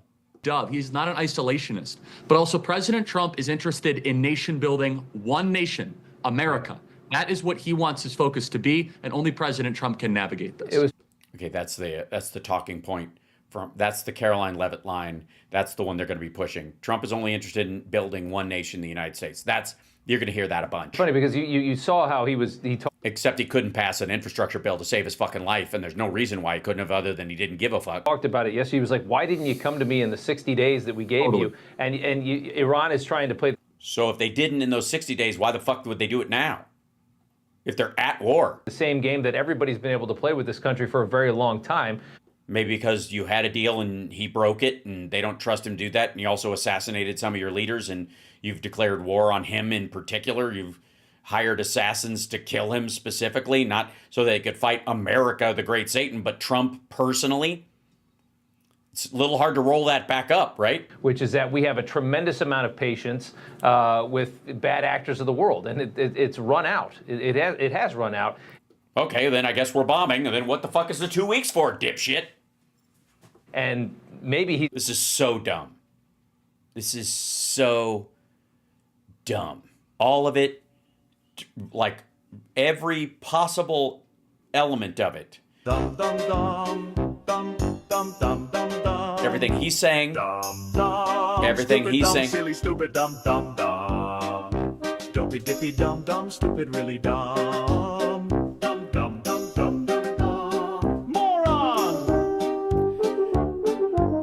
He's saying in the next couple weeks he's going to make his decision. We don't know if that means anything. I mean, he could see another. He could see more nonsense. Witkoff's talking to his, the same position over in Iran, and yeah, whatever position Witkoff has, nobody knows. If he hears more just delays. Sorry, does Iran have a cabinet minister that's in charge of running from fire to fire and trying to piss it out poorly? Stall nonsense. Yes, he is our minister of ceasefires that fall apart in less than a week.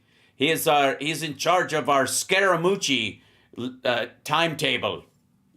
You have no idea when Trump's going to make this move, but this is not the same. These are not the same people that we saw under Biden and under Obama.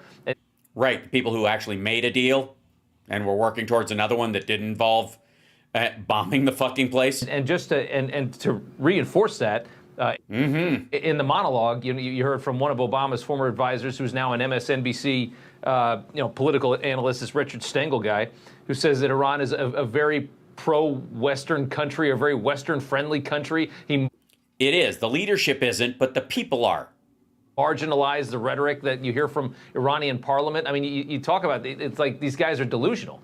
No, they aren't. That's exactly what Trump said, you dumb motherfucker. Everybody knows that about Iran. Everybody knows that about the Iranian people versus their leadership. That's why the people that Charlie was talking to think this is going to be different than Iraq. It's one of the reasons they give, dummy. You think about Robert Malley that Biden had in his State Department. That was just... Yeah, it's like we were never this close to a fucking World War III when he was in there. Iran propagandist. And you see how Iran has gotten so spoiled by the actions of the United States and how they've become so indignant in their behavior. Yeah. Yes, the way they wave their fan and say, well, I declare. That's right. And we must understand that if we were to do forceful regime change, sounds good. Lindsey Graham is cheering for that. What would happen to the refugees? Where would they go? Millions of people going to the West. The country could fall into civil war. Huh? Wait, sorry. Iran could fall into civil war? What do you mean? Like Iraq or something? I understand. They're warriors there. These are the Persians. They were a great power for 1,000. Yeah, until they were conquered by the Islamists, and they've been run by them since the 70s. Years. Not even the Romans could defeat Persia. So they'll go back to that, and the Persians are actually Western friendly. That's what he's talking about, dum-dum. Now, I'm not saying they're comparable to our Marines or to our Air Force, but is that really the battle that we want in front of us? No, we wouldn't be fighting the people who view themselves as Persians, dummy. Those people live in the United States. These are the people who, previous to the Islamic regime, were pro-democracy. They're the ones who don't make women cover their heads. What the fuck are you talking about? And President Trump understands. Why am I getting caught up with these dipshits talking about the merits of the actual thing as if they either of them actually give a shit or know what they're talking about? I'm sorry. I apologize. Astutely. He'll understand that so many people are saying, you must bomb right now. You must bomb right now. And other people equally say, oh, don't worry about it. Who cares if Iran gets a nuclear weapon? So President Donald... That's the conversation? No wonder we're fucked. Trump has something that the history... Kill them. Kill everybody. Kill everything. Yeah, now who cares if they get a nuke? That's the breadth of the conversation happening in the White House right now.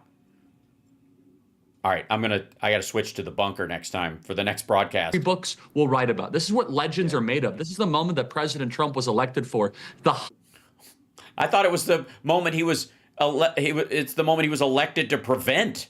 Highest level statesman can only handle and can only manage. And that is to be able to balance two things. Number one, America does not want Iran to get a nuclear bomb. But number two, America does not want in any way, shape, or form to have a long quagmire in the Middle East to try to... Yeah, we want a short quagmire. Whatever. And by the way, hey, asshole, what if those two things are mutually exclusive? You can have one or the other. What if that's the actual choice? What if that's the actual choice then? Then what? Get into another Iraq or Libya or Syria or Afghanistan.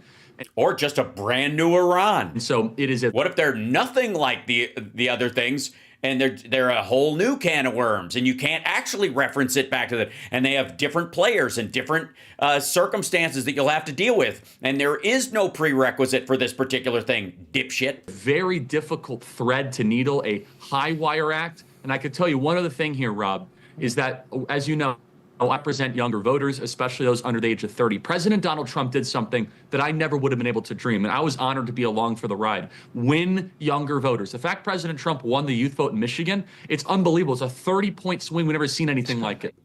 Yeah, and a bunch of those dipshits that he would actually be better for Gaza than Harris because they were lunatics, or they didn't give a fuck.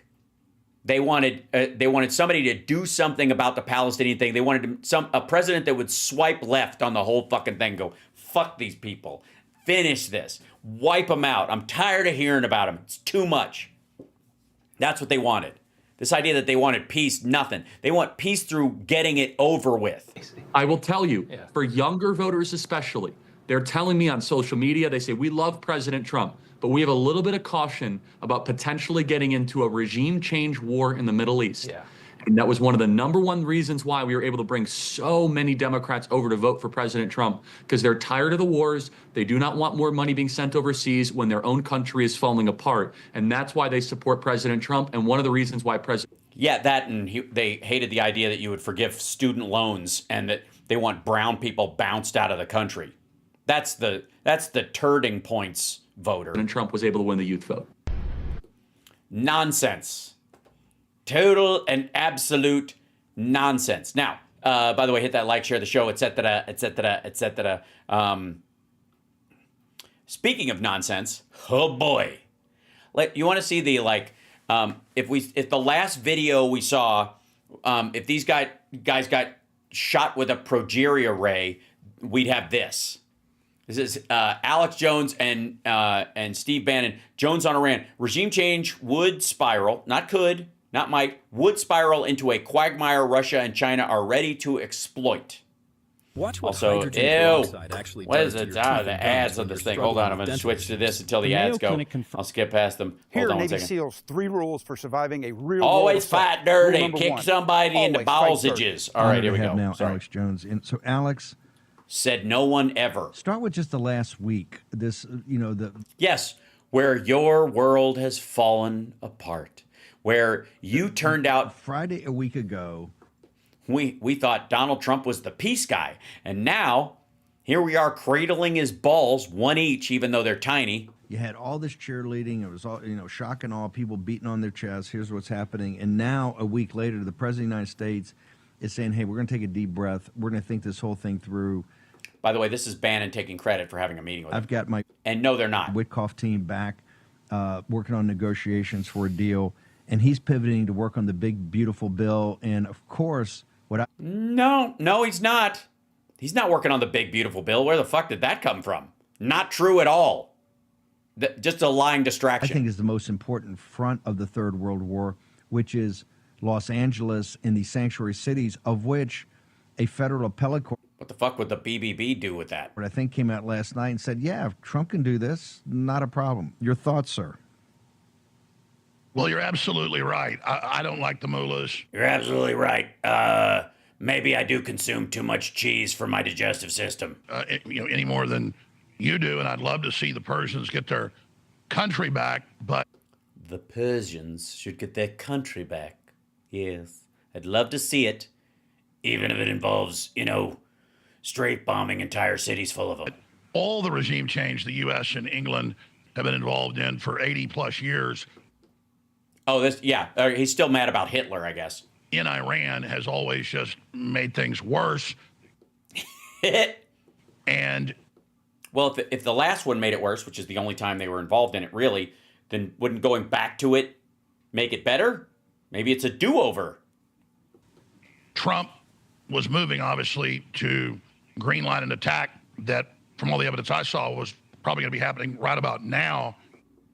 No, because taco, quite frankly. Raise your taco, take a bite. Trump always chickens out, so it's gonna be alright. Yeah. Or over the weekend. Or sometime in the next 2 weeks.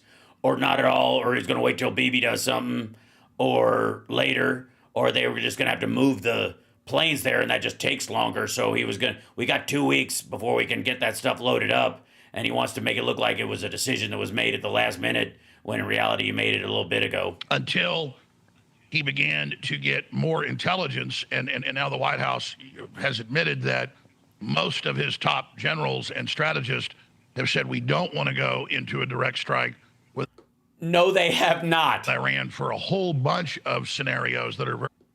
No, they haven't. He just said again about Tulsi Gabbard. She doesn't know what she's talking about. And all the news coming out, and unless he's got some inside scoop, in which case, shouldn't he say so? Shouldn't he admit it? Shouldn't he say that I talked to the White House, they told me this? Very probable. It does hurt to do his voice. That's why I don't do it very often. And then, of course, you've got Eric Kurilla, who's very respected and great veteran. Kurilla the gorilla. Who is focused on the Middle East, who's got the president and Hegseth's ear. No, he does not have Hegseth's ear. He has overridden Hegseth. Hegseth is deferential to him. But when it gets to a lot of the other geopolitical issues tied into it, he really wasn't briefing, I guess, the president on that. I'm sure he's aware of those things, but just the issue. Why? Why would you be sure of that? Where in the ever-loving shit did you get the idea that he's aware of anything? Of the Strait of Hormuz getting blocked, which the Iranians can easily do and said they will, that will send oil to 110, 130, 140. That will then double the CP. Right. So Trump's buddies will make a shit ton on oil because Trump will know when this is going to happen before they do, and he'll make a fucking phone call, and then they'll open it up, and the price will cadaver because there's too much of it. Inflation, then that will get interest rates raised undoubtedly. You do the equations, the economists have all done it. It's a fact, and that would derail. It's also not a fact. Trump's economic recovery plan that's already going so well on the. Yes, the economic plan is going so well. Your grocery prices down, eggs down, except where they're not. But trade deals on getting our independence back, on ending our long surrender. You mentioned the ending our long surrender. Sanctuary cities being the real fight to go in and expose the election fraud. The Ninth Circuit saying. Oh, you mean Trump's election fraud that he's actually where the actual investigations are? No, the president has control of the National Guard. And hey, man, at least you don't have to talk about Epstein. Look at the bright side. By the way, hit that like, share the show. It annoys the maggot in your life if you share the show right now. I'm just saying. It's one of the things you can do for free that really bothers maggots. Little share button.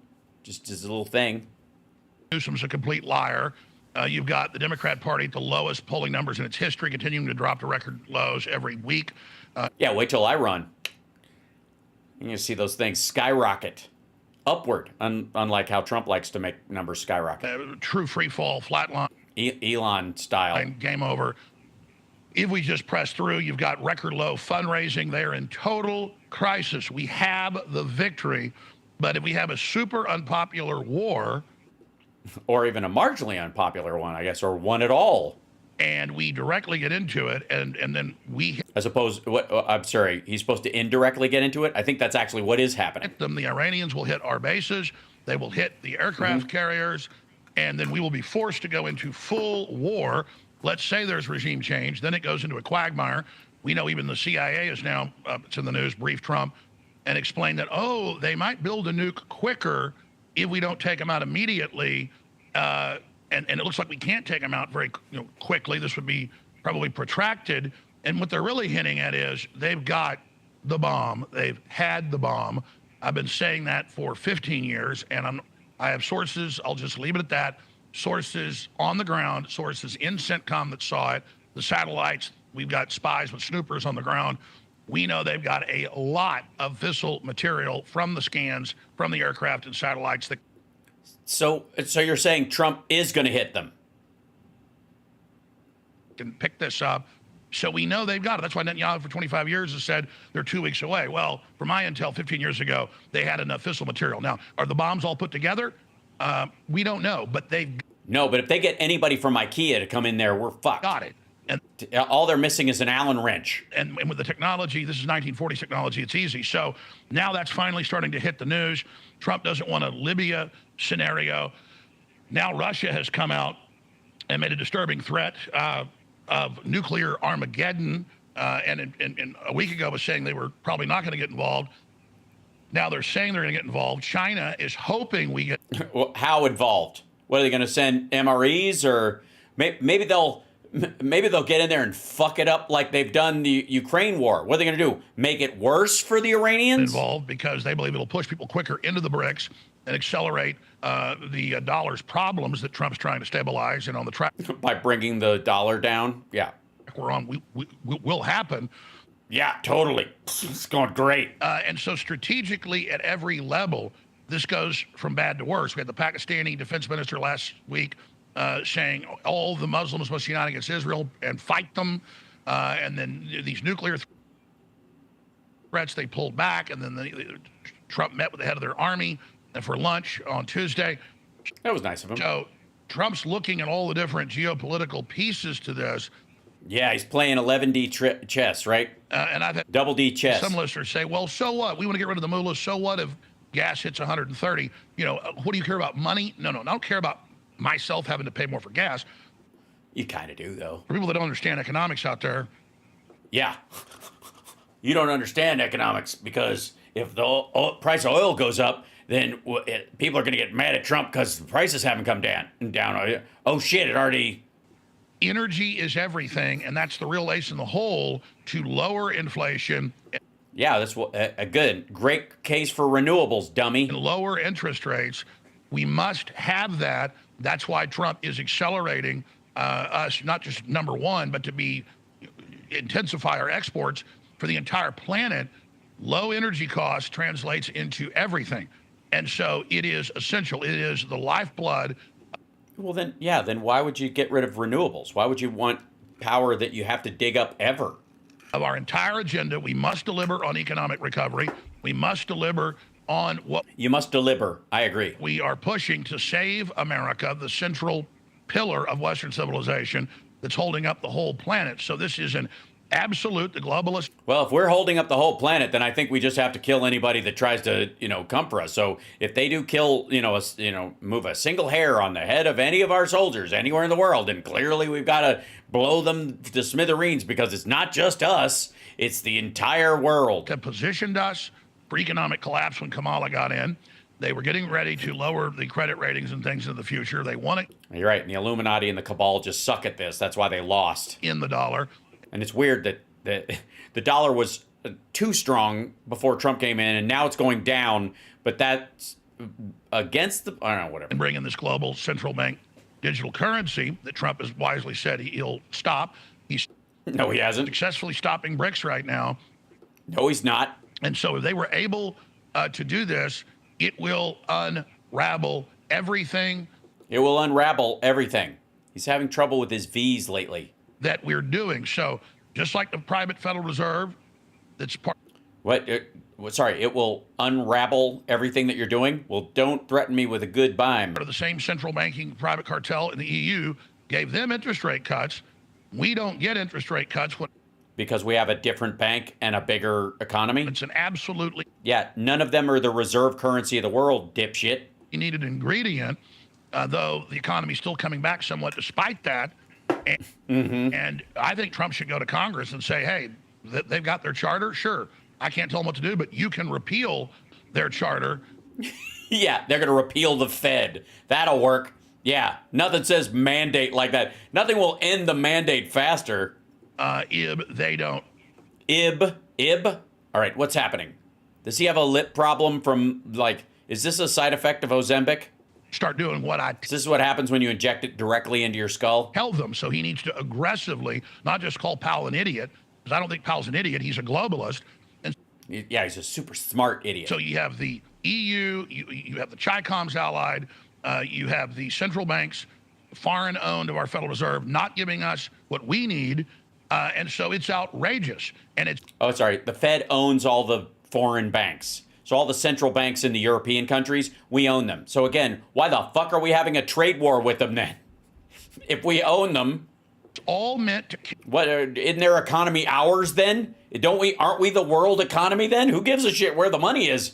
If we're globalists already and they own all the other banks. The Trump recovery. Good Lord. To collapse us into this globalist system as a rump state of their larger empire. And why wouldn't we be the big chunk of the rump? Sorry. It's treason. And so those are the central issues that you understand, that others understand. And I know the president understands this when he gets reminded of it. But there's... when he gets reminded of it. And then there's these assholes like Charlie Kirk showing up. Just a hysteria by Netanyahu, who is in big political trouble, to try to control our politics and to try to basically be our president. And basically, look, I'm all, if the Israelis could take the missiles out successfully, but they knew that Iran had all these missiles. They knew that a lot would get through. They knew they would run out of defense missiles and that we would run out.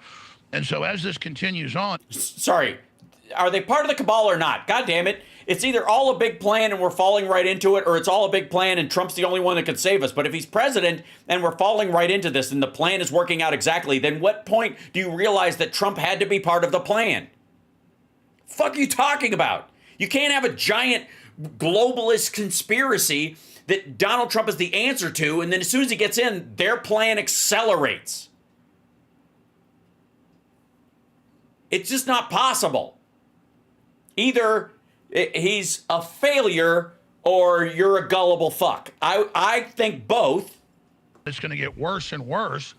And so that's the point we're at. But if he hits them with the bunker busters, the mullahs say they will hit our ships, and then you'll have about to be decommissioned the Nimitz just out there in front of everybody like the Lusitania in World War I, and the Iranians will hit it. And well, this is already done. I don't know what the fuck you're complaining about. This is not like a regular news program where people are arguing the merits of what's going to happen. This asshole is saying it's already this is a fait accompli. This is done. This is part of this great big plan, and it's playing out exactly like they want. And Donald Trump is A, the only person who can stop it, but B, he can't do anything about it because it's bigger than he is. What? How the fuck? Why are you even talking then? Why aren't you in a bunker? How does this make any fucking sense at all? Jesus Christ, man. And again, I've said this before, but it bears repeating.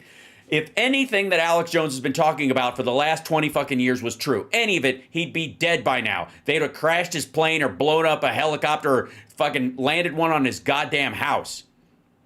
The fact that he's having to take Ozempic because he was getting too fucking fat, and he's on, obviously on TRT or something so that he can, lose some weight, means that he was getting fat on this bullshit. Then what are we going to do? The American people will suddenly demand war. We didn't want it in World War I, but once they sunk Lusitania, we did. And the Germans obviously put ads in the newspapers and obviously said, don't sail on the ship, it's carrying weapons. So we're at that point. We're at that Gulf of Tonkin point. And the Gulf of Tonkin? Jesus Christ, slow down, chew your food. And we cannot afford this crisis. And tough shit, man. It's already done. We're all just living in a sim, according to this motherfucker. Like, this is already happening. If it's all just a repeat of what was going to happen before, and Trump is following along with these people, and he's allegedly stiff-arming the people that don't want to get involved in this, he's making an argument, don't do this, right? That's the point. He's making the case that we shouldn't do this because this is what the globalists want. And who are the people who are getting stiff-armed? Fucking Tulsi. And I don't know what Hegseth actually believes, but Tulsi Gabbard's the only one who's saying, like, we don't want to get involved in this, we don't want to do this, and she's been disinvited. Trump has said actively she's wrong about the nuclear weapon. He's already made up his fucking mind, you asshole. He's just a coward, and he's waiting for somebody else to make the decision so he can follow in behind it and go, well, I had no choice because they were going to do something shitty, and so, that's why 2 weeks is maximum. He's going to make this decision in the next 2 weeks. They've already done it. They've already sent the fucking bombers there. They can't leave this. They can't not destroy the sites now. They can't. Especially with him making the case that they have one already. Including this asshole. No, from my sources. He just said they already have nukes. So what are you going to do? If Trump says, I've been consistent for 10, 20 years. Before I was a politician, I've said they cannot have a nuke. And this asshole's like, well, they got a nuke, but you got to let them keep it. Otherwise, they're going to use it. Get the fuck out of here. But they do have the material for bombs. Could put them together. I think they are. Yes, the Gulf of Tonkin, which is not an actual historical event. It's in Alex Jones's Pornhub search results. They haven't put together very, very quickly. And so now you put them in a God damn, the amount of bullshitting here is stunning. Corner, and they have shown that they're psychotic, their leadership. Right. So you can't let them stay in charge, I guess. And you've said they've got sorry, your argument is they've already got nukes and they're psychotic. And the worst thing we can do is get rid of them or bomb them because they might use them. Well, if they're psychotic, they're going to use them anyways, right? It's such a circular fucking argument. And that then we probably will have a nuclear attack. God, it's just shit. Dum dum dum dum dum dum dum dum dum dum stupid dumb silly stupid dum dum dum dopey dippy dum dum stupid really dumb dum dum dum dum dum dum moron on Israel, and we don't know that the missiles will get shot down. They may detonate in an airburst regardless if they are hit. Stop it. Stop arguing any of the details or the maybes or the what fors. Asshole, you've already said this shit it's inevitable. And then most of the RAND Corporation Pentagon war games, as you know, Steve, trend towards a nuclear war. If one starts, even a limited exchange, very quickly, India, Pakistan go at it. You've already got the situation in Ukraine.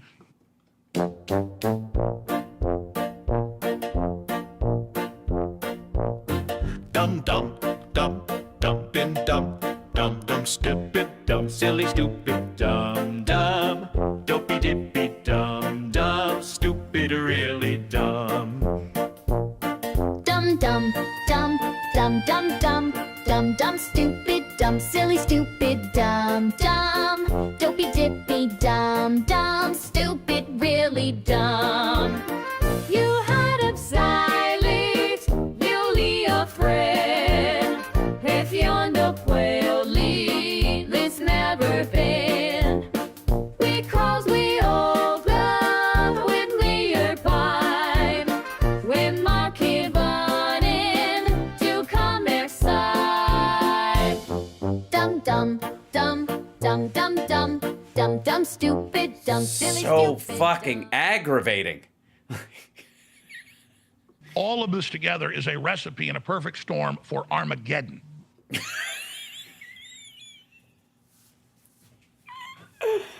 And you can't half-ass Armageddon. You know, go, I forgot the paprika.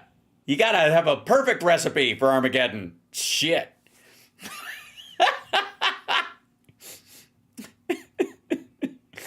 Thank God he's never said this before on the air repeatedly for years. You said something early at the top that the generals had actually talked to him about the even viability of the limited strike to remove it, which Israel was kind of counting on. Walk me through that. We got about 2 minutes, so I'm going to hold you through the break. What do you mean the generals have now, not second thoughts, but... Germans engineered a pressure Jesus washer Christ. that uses zero Hold energy, on. and it's making electric models obsolete. Just twist it onto any hose and blast Skip. away dirt Auto using raw ad, hydraulic sorry. force. They're telling him about this is not, as Kayleigh McEnany said, one swoop across. Is it, sir? No, the bunker busters we've got are the best in the world, and They're the only ones in the world. So, sure. the Pentagon admits that it might take 10 of them just to take out the main site, and we know they've got other sites. Which is expensive, but not as expensive as being nuked into oblivion, I guess. So, swings and roundabouts. Every cloud's got a silver lining. Yes? Because they're so deep under the earth, under You don't have to tell me. these mountains. And so then it's not even assured, and I can guarantee you, they're not keeping all the fissile material and parts in those bunkers. And No, of course not. There's a pickup truck parked, just outside of downtown Tehran. It glows in the night, so they have to park it in an underground parking lot. But during the day, you can't really tell. none of it may even be in there. Some of it may not even exist. That's a thought. And so if they know it's going to be targeted, why would they have it there? So where the fuck else are they going to put it? Because it shows up on radar and we can detect nuclear materials, dummy. So maybe that's why you got to keep it underground, because it could be seen from fucking space because it's radioactive. I think Trump's thinking kind of third dimensional there. You lost me at thinking. Can we get it instead of fourth, fifth dimensional, or second, third, fourth consequences? Do you?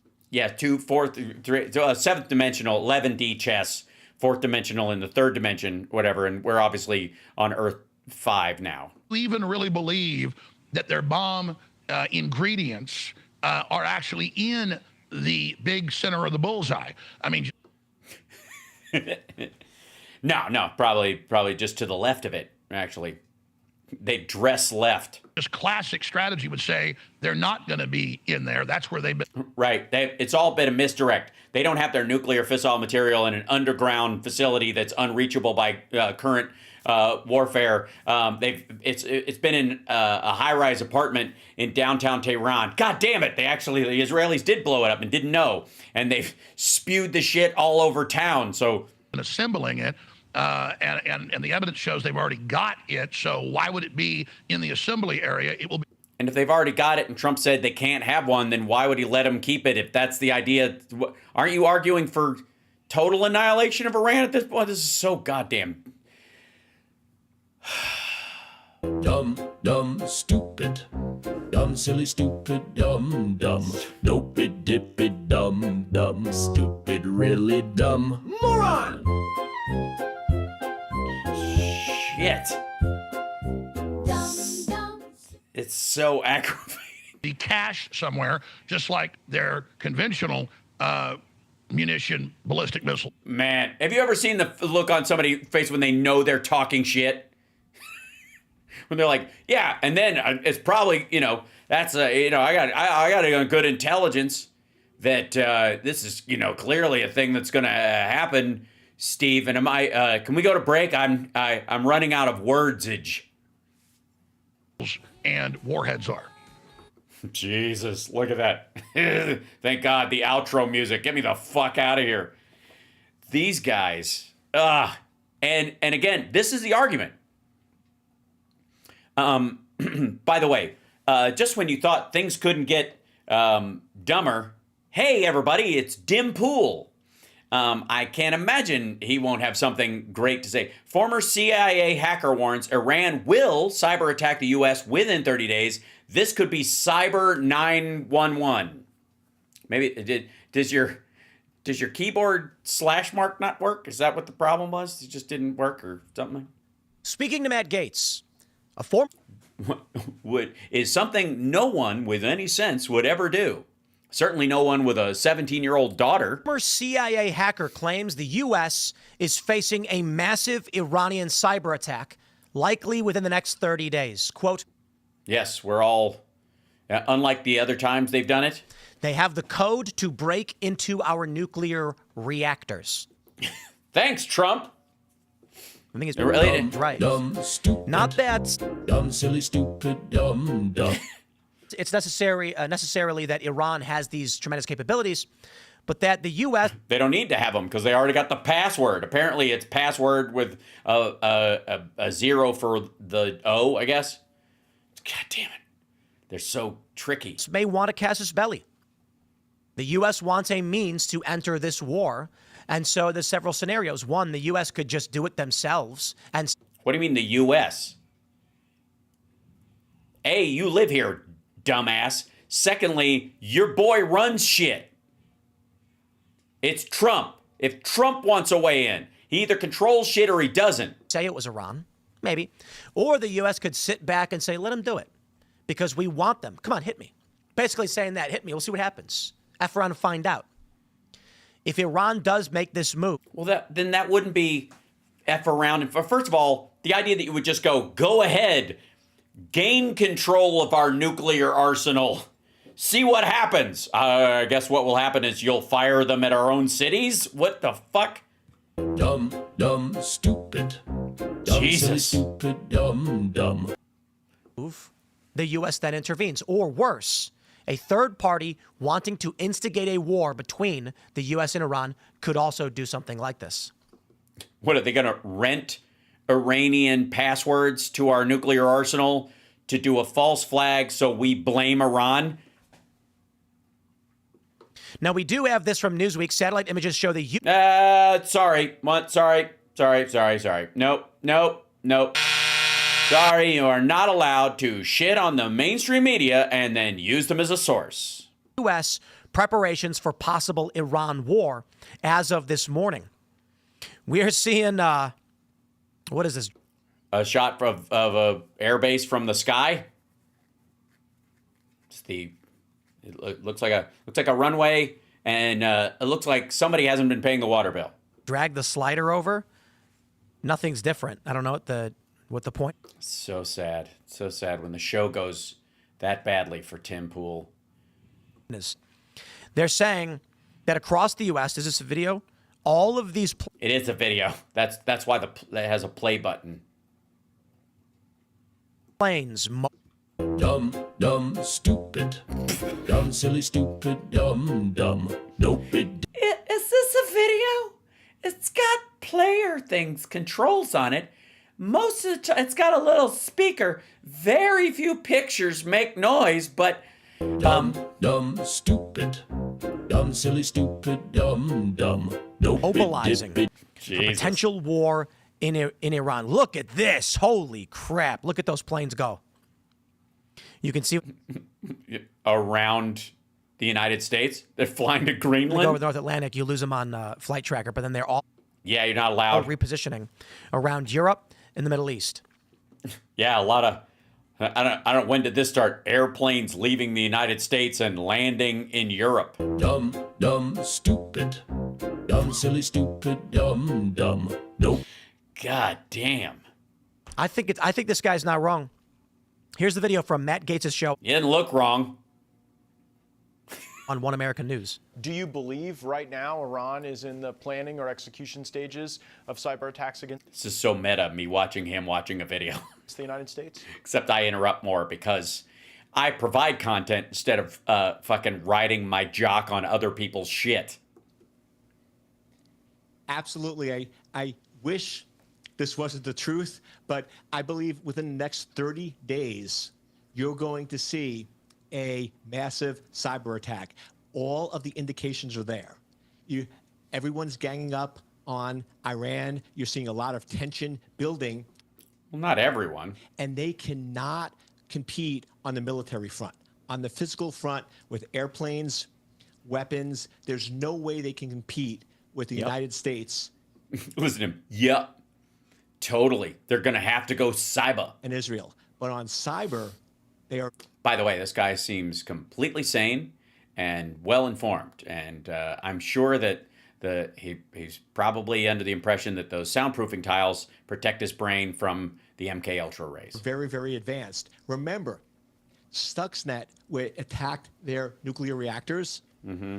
Yes, they were a victim, but when you're a victim of a cyber attack, you also get access to all the code. So they actually have all the No, they don't. Code that was used to break into their nuclear reactor. They now took that and they can use that against us to break. No, they can't. That's not how that works at all. Break into our nuclear reactors. Why? Do you think we didn't change the code or we'd use the same code that operates our nuclear reactors? What are you talking about? You don't think we have a cure for our own malware? What? Has RFK Jr. eliminated all of our malware response for the malware we created? The shit? What is he talking about? Q snatch. Oh my kind God. of. Kind of. Man, that's what we come for is Tim Pool's definitive takes on things.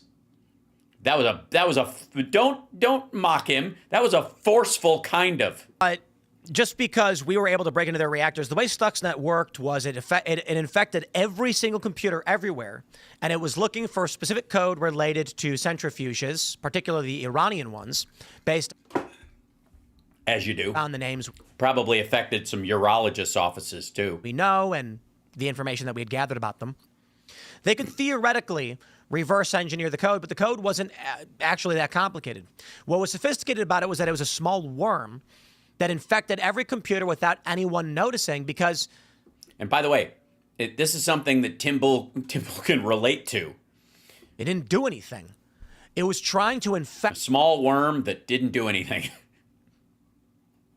Someone feels seen.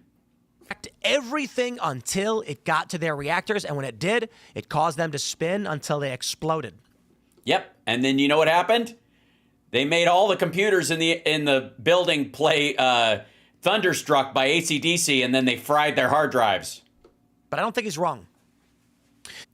He's maybe wrong. He's just wrong enough. Dumb, stupid. Physical capabilities are very hard. It's expensive, but training on cyber is particularly easy. On top of that, offense in cyber war is ridiculously easy. Defense is ridiculously hard. There's a thing in... Well, then wouldn't they be worried about being equally attacked and taken completely offline? Wouldn't China and Russia, not want an escalation of this particular thing because they're tied in with Iran? Their computer systems are tied in with Iran. Their communications are tied in with Iran. And so if something hit them, it would spread through the rest of the system. If it's hard to defend, I guess you wouldn't want to pick a fight with anybody either, right? especially if you need it for your military defense during a war. Dumb, dumb, stupid. Dumb, silly, Fuck stupid, me. dumb. And cyber war in security called a 0 day or O day, whatever you want to call it. I'd call it 0 day. I don't think it's the O. O day is, at the very least Friday night, but it should be every day for your own health. Sorry. This means that an exploit. It was, no, that was chat room. That was not Buckwheat's birthday. Maybe like a gap in your armor, has been known to the public for 0 days. And that's where it comes from. So the issue would be some security researcher notices that there's like a security vulnerability. Let me give you a really simple one, really simple. Yes, in deference to your audience. Simple example. There's something called SQL or SQL injection, old school rudimentary hacking stuff. Most of this has been patched out and isn't really a concern, but it's... Which is why he knows about it, because it's been articles written about it and blah, blah, blah. It's really funny when people don't have updated systems and you can easily inject their systems. Here's how it works. And I've explained this before. Which is nothing like the circumstance we have right now. But not everybody sees this stuff. So when you enter your username and password, you'll type in, guitar guy 99 or whatever. That's exactly what I type in. Fuck, how did he guess my password that easy? Dumb, dumb, stupid. And your password is 1, 2, 3, 4, 5, 6, 7. What's actually happening is, in that box, there's actually a string of code before and after. And it says something like, if username equals blank, check database for username. If username, password equals blank, check database for password. If yes, then open up website. That's how it works. Except you need both of them. If username equals this, then check database that password means this. But we'll give him a pass because he's... Dum, dum, dum, dum, dum, dum, dum, dum. So you type in username and password, it's putting it in there, and then what happens is the code compares the name to an existing name in the database. This is so exciting. Who needs to watch Enemy of the State when you have an exciting rendition of how things work by Dimpool? And the existing password. And then they're usually hashed. I mean, it's converted, it's encrypted, and they compare the encryption. And then what happens is the website opens. Now, you hope. Hold on. Injection is actually real easy. This is, again, old, and a lot of sites don't have this anymore. Yeah, we know. If it says, if username equals blank, then do whatever, you put a username in. But what if someone puts code in that box? So what happened was someone at some point realized, I know how this works. I'm going to write this.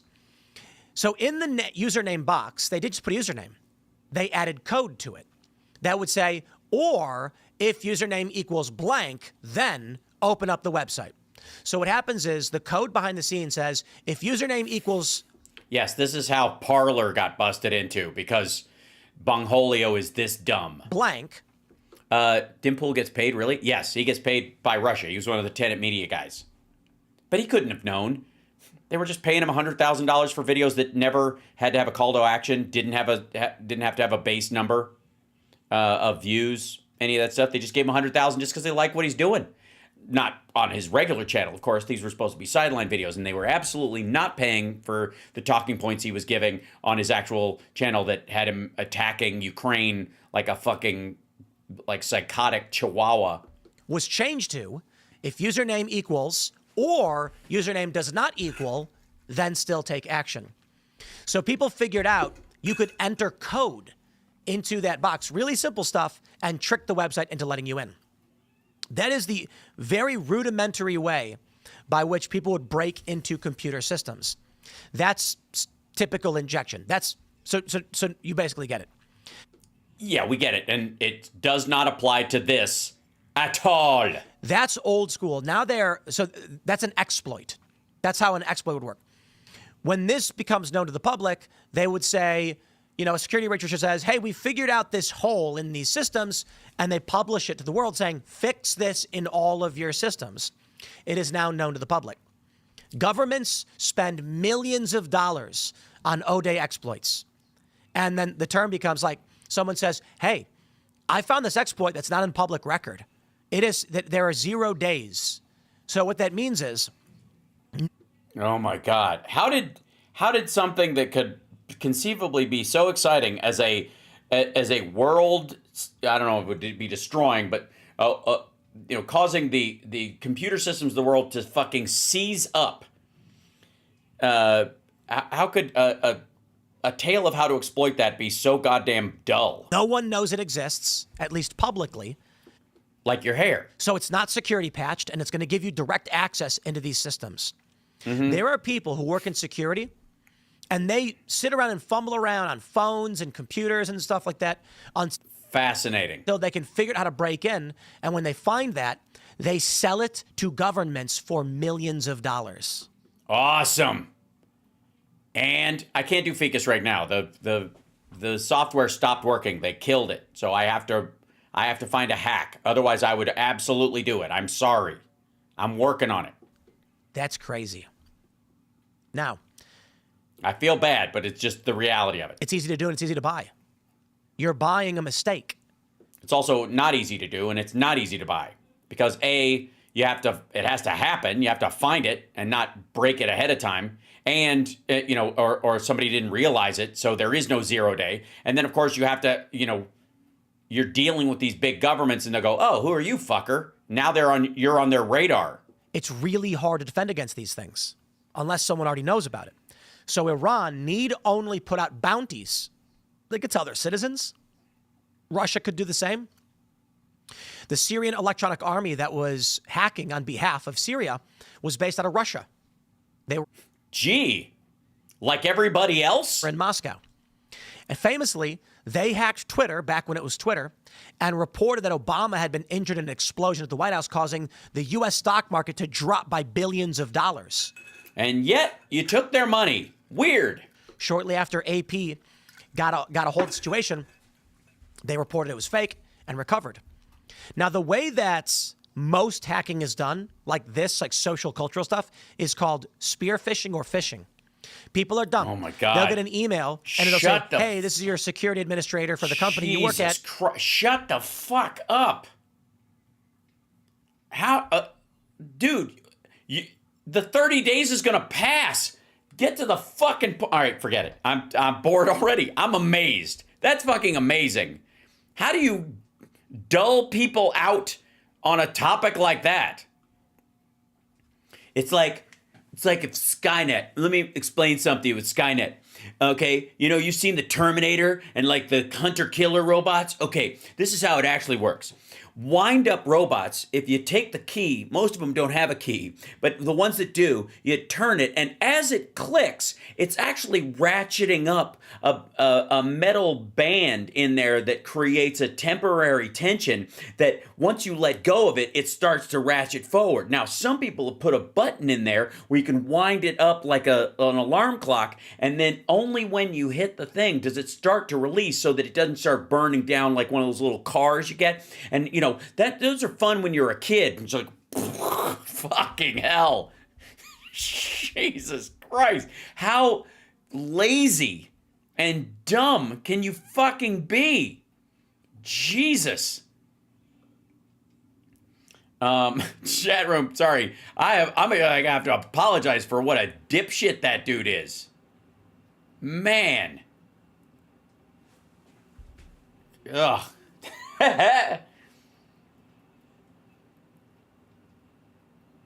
I'm working on something. All right, there we go. Let's go. Now, the big question is, there's this MAGA fight. Okay, here, let's keep it exciting. MAGA, on one side, there's the maggots. And on the other side, there's the rhino-y maggots. And the people who want to be known as maggots, but are afraid to be known as maggots. And the other people who don't think they're maggots at all, but are maggoty and think they're the new Republicans and something like that. And the fight happened between Ted Cruz and what's his name? Woody from Boy Story. I like wood. Deeper and longer.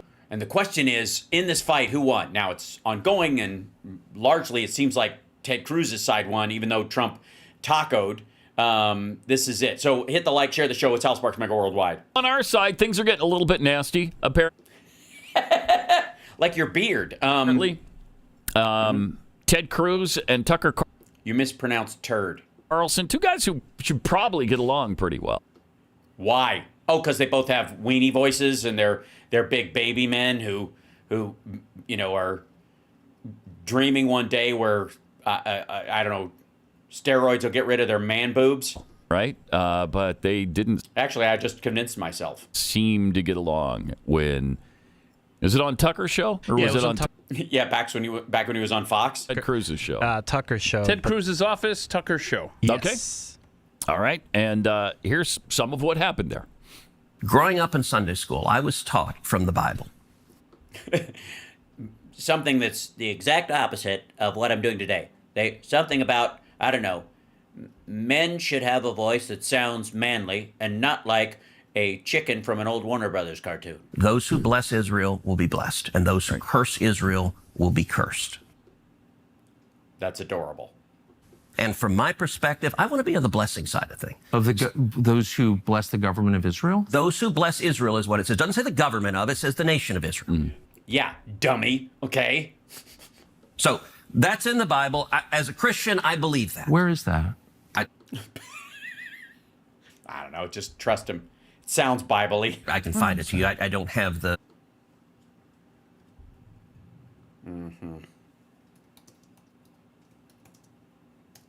One moment, please.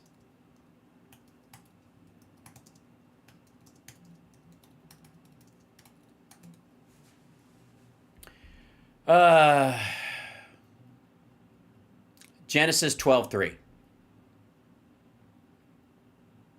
Yeah. And Numbers 24:9. And let's see, how many of these we got? Go away. Let's see. Yeah. That's Matthew 25:15. Hosea 11:1. There's John 15:1. There's Isaiah 5:1 through 7. There's Jeremiah 6:9. There's Jeremiah 69. Ribbit. Hosea 10:1. Romans 11. Apostle Paul is calling on it. That. Yep. And let's see. 12:3. Genesis 12:3. Let's see. Blessing the Israel of God, therefore, does not mean supporting every policy of the modern state of Israel. There may be good political reason to support many of the modern nation's policies, but Genesis 12:3 does not provide a theological reason to do so. And of course, Christians, this would be Genesis 12:3. I will bless those who bless you. He's talking to the tribes of Israel, the Israelis, the Jews. And him who dishonors you, I will curse. And in you, all the families of earth shall be blessed. Brian Blessed, or Berkeley Breathed. We don't know which ones, but there you go. It's Genesis 12:3. The scripture off the tip of my... You pull out the phone and use the Google. It's in Genesis, but... Well, then why'd you ask, stupid? So you're... He does have an earpiece. Let's be abundantly clear. This is, you know how I, like... Look, I'm just thinking off the top of my head, like Tucker. Or there's a guy standing over there going, it's 12:3. Quoting a Bible phrase, you don't have context for it, and you don't know where in the Bible it is, but that's like my your gosh. theology. I'm confused. Jeez. What does that even mean? You don't even know about the Bible. Tucker. Doesn't matter. It's not Christianity anyways, asshole. It's the Old Testament. Jesus, these assholes are called the New Testament instead of the New Covenant so they can ignore it. I'm a Christian. I want to know what you're talking No, you're not. about. Okay. Where does my support for Israel come from? Number one, because... I guess that's Pat Gray being amazed at how rude and unchristiany Tucker Carlson, rich boy born with a silver spoon in his ass, is being to Ted Cruz. Biblically, we're commanded to support Israel. But number two... Hold on. Holding on. Hold on. You're a senator, and now you're throwing out theology, and I am a Christian, and I am allowed to weigh in on this. We are commanded as Christians to support the government of Israel? We are commanded to support Israel. And what does that mean, Israel? We're told those who bless Israel will be blessed. But what? Hold on. Define Israel. This is important. Are you kidding? This is a majority Christian country. Define Israel? Do you not know what Israel is? That would be the country you've asked, like... Tell me the ethnic makeup of Israel. 49 questions about it. So that's what Genesis, that's what God is talking about. The nation of Israel, yes. And so is that the current borders, the current leadership? He's talking about the political entity called Israel? He's talking about the nation of Israel. Yet nations exist, and he's discussing a nation. A nation was the people of Israel. Is the nation They're the God's descendants of referring Abraham. to in Genesis, is that the same as the country run? Don't worry, Tucker. You're not going to get in trouble for supporting the Holocaust. If that's what you're worried about, that like, am I getting a bank shot sinfulness? Am I going to get cursed because I was okay with that? By Benjamin Netanyahu right now. That's what he's worried. Yes, it is. Okay. And by the way, it's not run by Benjamin Netanyahu as a dictator. It's a I'm not saying democratic he's a country that dictator. elected. He's the prime minister. Right. What? But look, I know this. I know everybody. I get it. No one is hearing a single thing that's going on. Everybody is staring at the festering sore on Tucker Carlson's lip. I get it. Just like, America is the country run by Donald Trump. No, actually, the American people elected Donald Trump. The same principle This is there. silly. I'm talking about the political entity of modern Israel. Yes, and that is You believe Israel. that's what God was talking about in Genesis. I do, obviously you don't. But that country's existed since when? For thousands of years. Now, there was a time when it didn't exist, and then it was recreated just over 70 years ago. I'm saying, I think most... All right, he's just, can I just say, I'm enjoying this because this asshole is just fucking with Ted Cruz.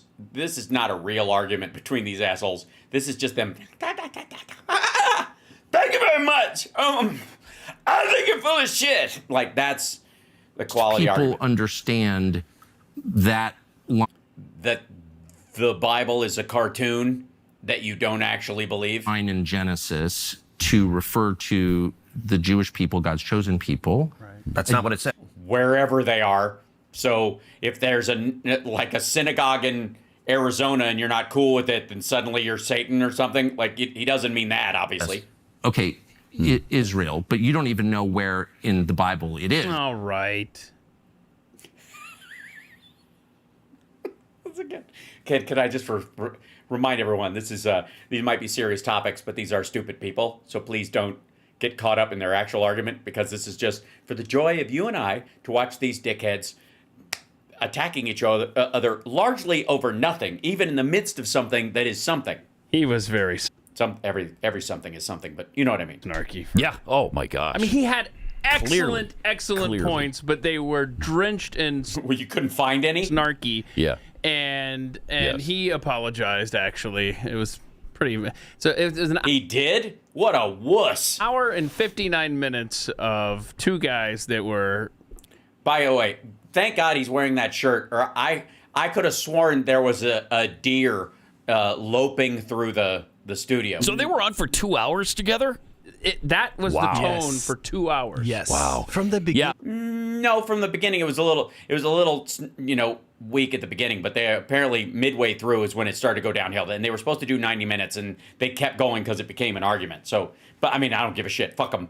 It's the tone with everything I've seen from Yes. it. I haven't watched the interview in its entirety, but Yeah, why would you do that? It's only your show, and why would you prep with that kind of thing? Why you're showing clips, so maybe how would you know whether that was exemplary or a standout moment? Maybe it was conflictory with the rest of what was said, but who gives a shit? I've seen multiple clips, and yeah, he's nasty the whole From the time. get-go is Whole hostile. time. Yeah. On both sides. Like, it's almost like he's an asshole or something. It's like they're both assholes. When did that happen? Yeah.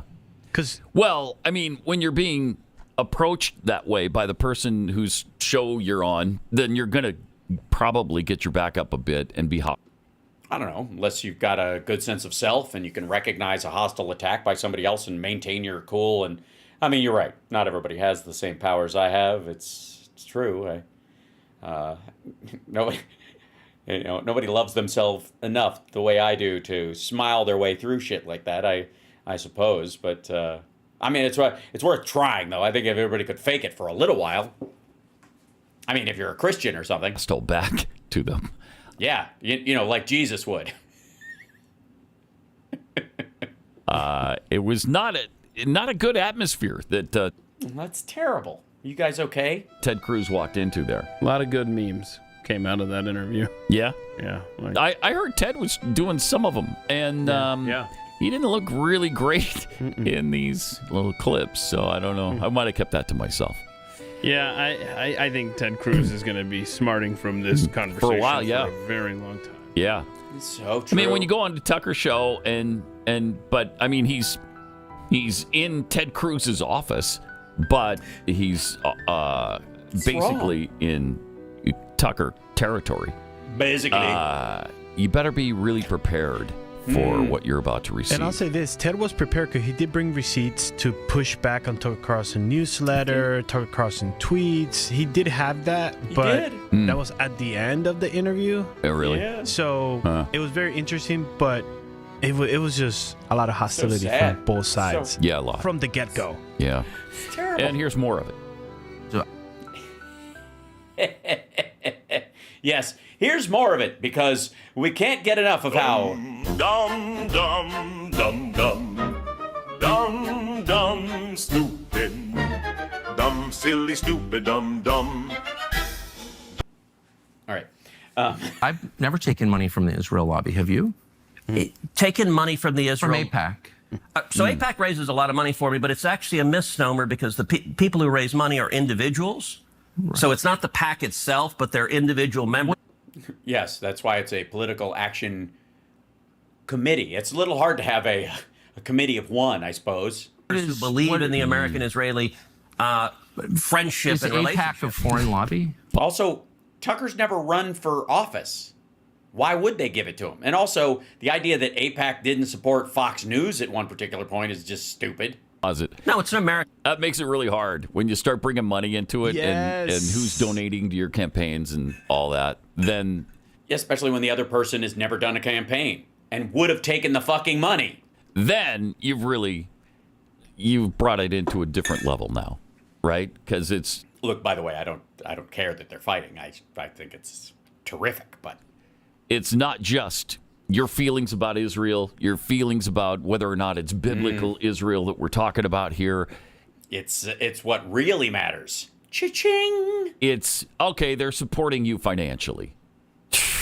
That makes it look bad. Yeah, and I don't think that Ted Cruz handled the AIPAC question well at all. I think it was the weakest. All. In a 2-hour interview of low points for both men, but especially Ted. I think it was style with Tucker more than anything. And again, it's too bad. Ted Cruz is a great U.S. senator. Yeah, he does have one problem, though.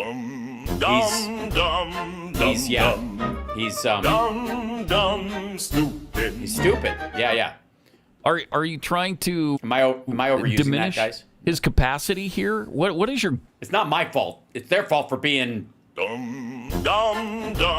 All right, I'm sorry. Okay. Goal, Tucker. What is the goal here? To slap down Ted Cruz? If it isn't, I'm for it. I mean, can they take turns? Make him look really bad? I don't understand it. I really don't get it. I don't understand what's going on. Nobody knows. Oh, motherfucker. Why you gotta treat me so bad? Ted Cruz and Tucker. But there's more. No, it's an American lobby. It's the AIPAC stands for the... They're just jumping from piece to piece of the same argument? America-Israeli Political Action Committee. What does it lobby for? So, to be honest, not a whole lot effectively. Listen, I came into Congress 13 years ago.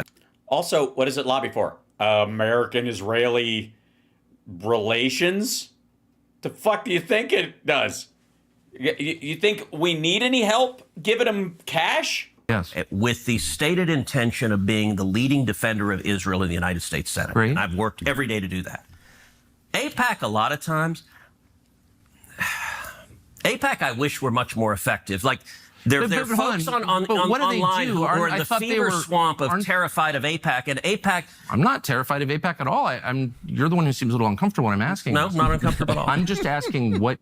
He's getting the butt crack forehead. Like, I'm just asking the question, like what's the answer to the Jewish question? That's really the question. By the way, that's what that means. And whenever everybody says, I'm just asking questions, that's all they put out there. That, like, especially this dipshit, when they say that, what they mean is that's a wink and a nod to we need to find an answer to the Jewish question reference from the 30s. Just letting you know. AIPAC does. My understanding, having known a lot of people who work at AIPAC, is that it lobbies on behalf of the Israeli government. Wrong. Oh, okay. It's When was the last time AIPAC took a position that deviated from Prime Minister Netanyahu? All the time. Name one. Okay. Let me go back and give a little history. If you want to do a deep dive on AIPAC, I don't. I want to do a shallow dive that gets. No, I'm not going to do a simple. I want to get to the core question. AIPAC is lobbying for a foreign government, and I don't. It's not. It's lobbying for the United States. It is lobbying for a strong U.S.-Israeli relationship. Okay. By American Israelis, or like people who are Americans who come from Israel and the like, or whatever. And you could say it's a fucking sock puppet, but don't be a dick about it. And the idea that Tucker Carlson is suddenly like wise up to like, they're controlling us. Meanwhile, this asshole knows that like bot money keeps this fucking dipshittery afloat. So it's not has nothing to do with the foreign government. It wants America and Israel to be closely allied. Okay, but it's lobbying on behalf of the interests of another country. So that's not true at all. And if it's not true. No. How much contact do you think AIPAC leaders have with the government of Israel? No idea. I Any, imagine some. I think the government of Israel is often frustrated with AIPAC because AIPAC's not nearly strong enough. Do you think there's any coordination between the government of Israel and AIPAC? Do they talk? Sure. If you're lobbying for more U.S.-Mexico trade, would you talk to people in the U.S. and Mexico and the government? Sure. Like if... So I'm not mad about that. There are a million countries that lobby Washington. I like a lot of those countries, including Israel. But AIPAC are American? Yeah. No, you don't. It means Russia. They're not Israelis. Hold on. Doesn't seem like you like... Hey, how about this? Do you think your production team and the Russian government have been in contact more than just your interview with Vladimir Putin? The answer is obviously yes. So fuck off. So lobby on behalf of foreign governments. I know them. I'm related to some of them. I know how it works. I'm from here. So my question is not, is it outrageous that foreign governments... By the way, I don't really care about what they're talking about here because I know they're full of shit. ...governments lobby the United States. They all do, okay, including Israel. My only question is, why don't we admit that is what's happening? You're denying it, but it's true. Yeah, and why aren't they registered as a foreign lobby? Because they're not. Okay. Because they're not. Okay. Wow. Again. Yeah. By the way, the idea that they wouldn't figure out like how to guarantee they stay within the boundaries of what they're allowed to do. If they're lobbyists for a foreign government, they have to register as such. And even if they were, but they wanted to keep it on the down low, you don't think they would like thread that needle, make sure that everybody who works there isn't involved in the government or has no direct ties to the government, just to make sure that there's like they stay clean of that, so they wouldn't be immediately found out by the Tuckers of the world.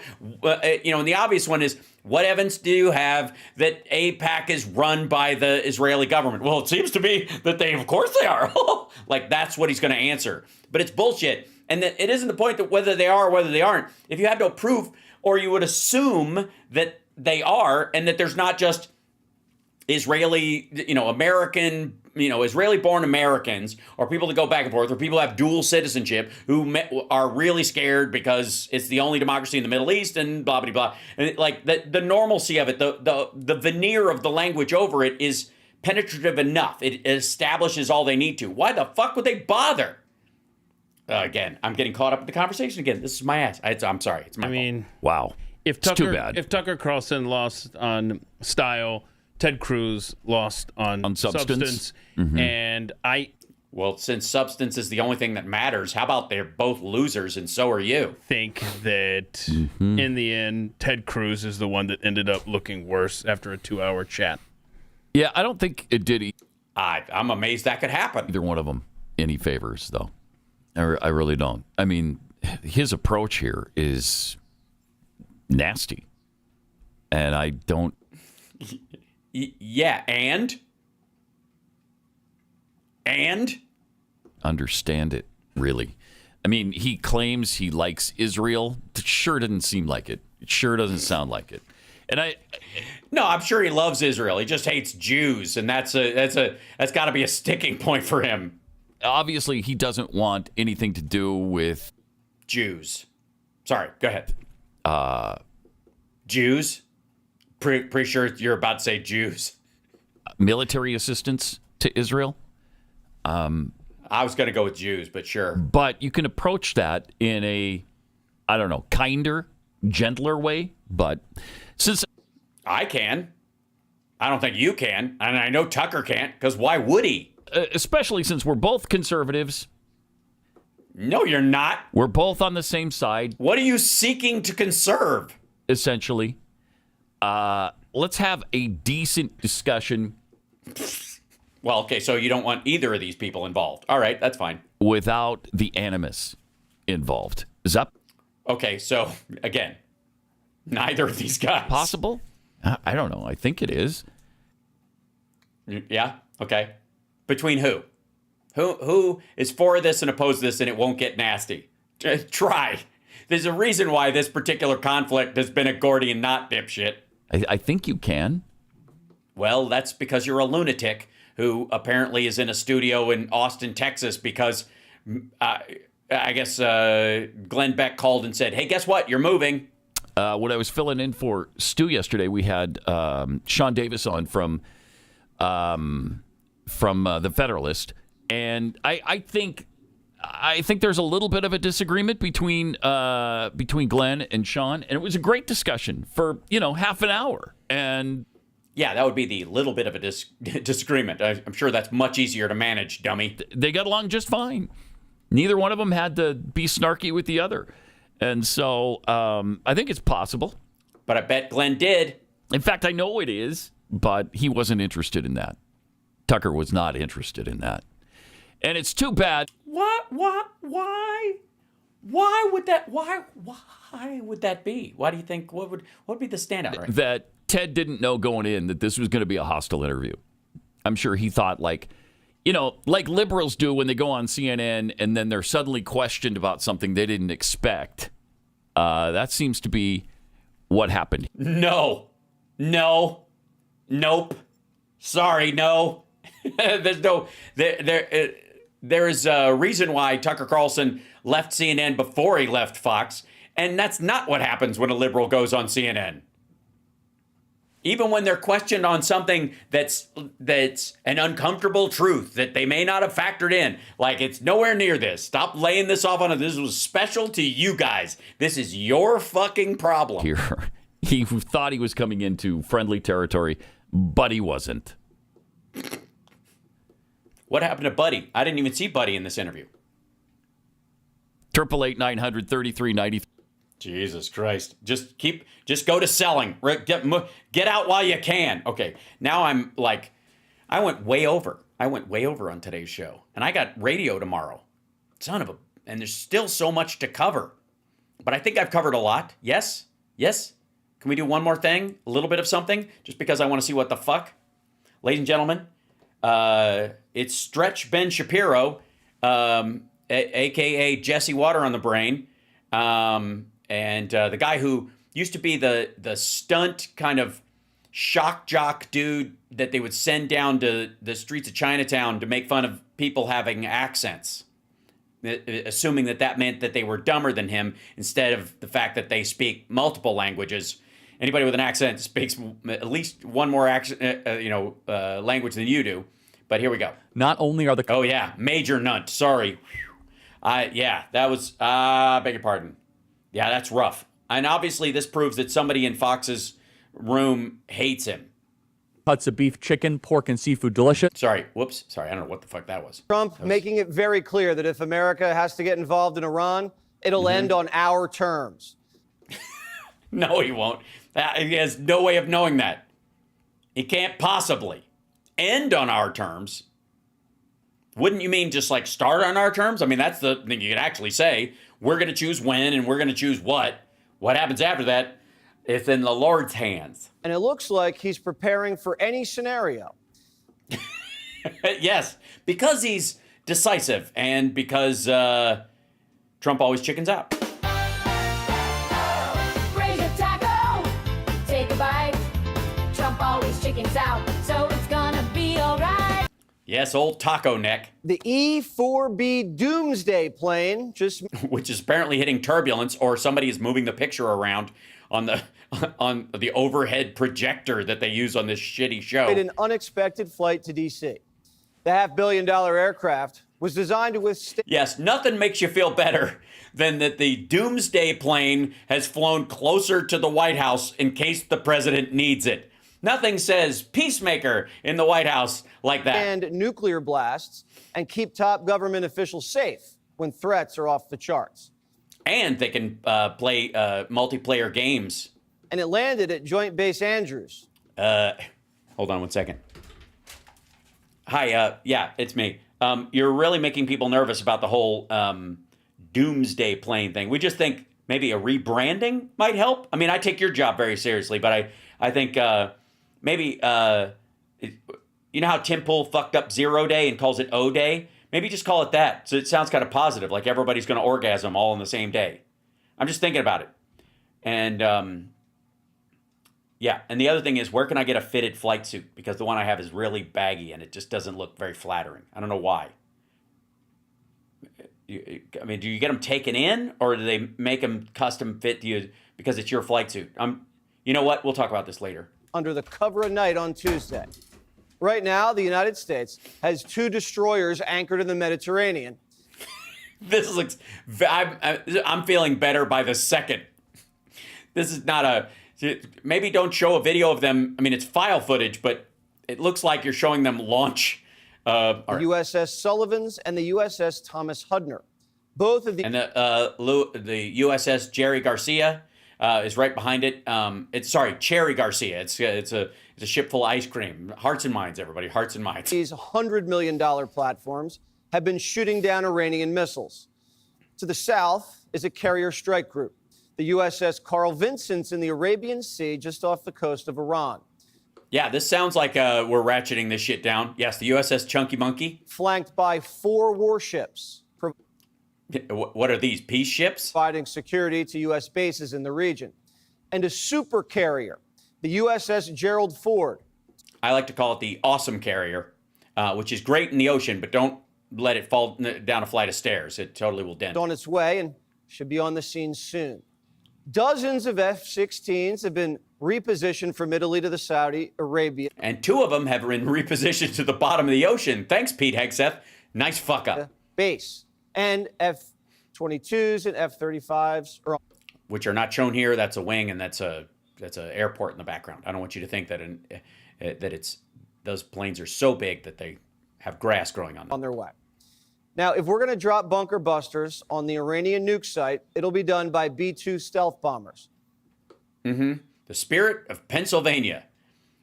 Oh, hey, go fuck yourself. These aren't officially in the region, but sources tell Primetime they've seen tactical movement in the last 24 hours. Right. So it'll take about 2 weeks to get them over there without it really showing up.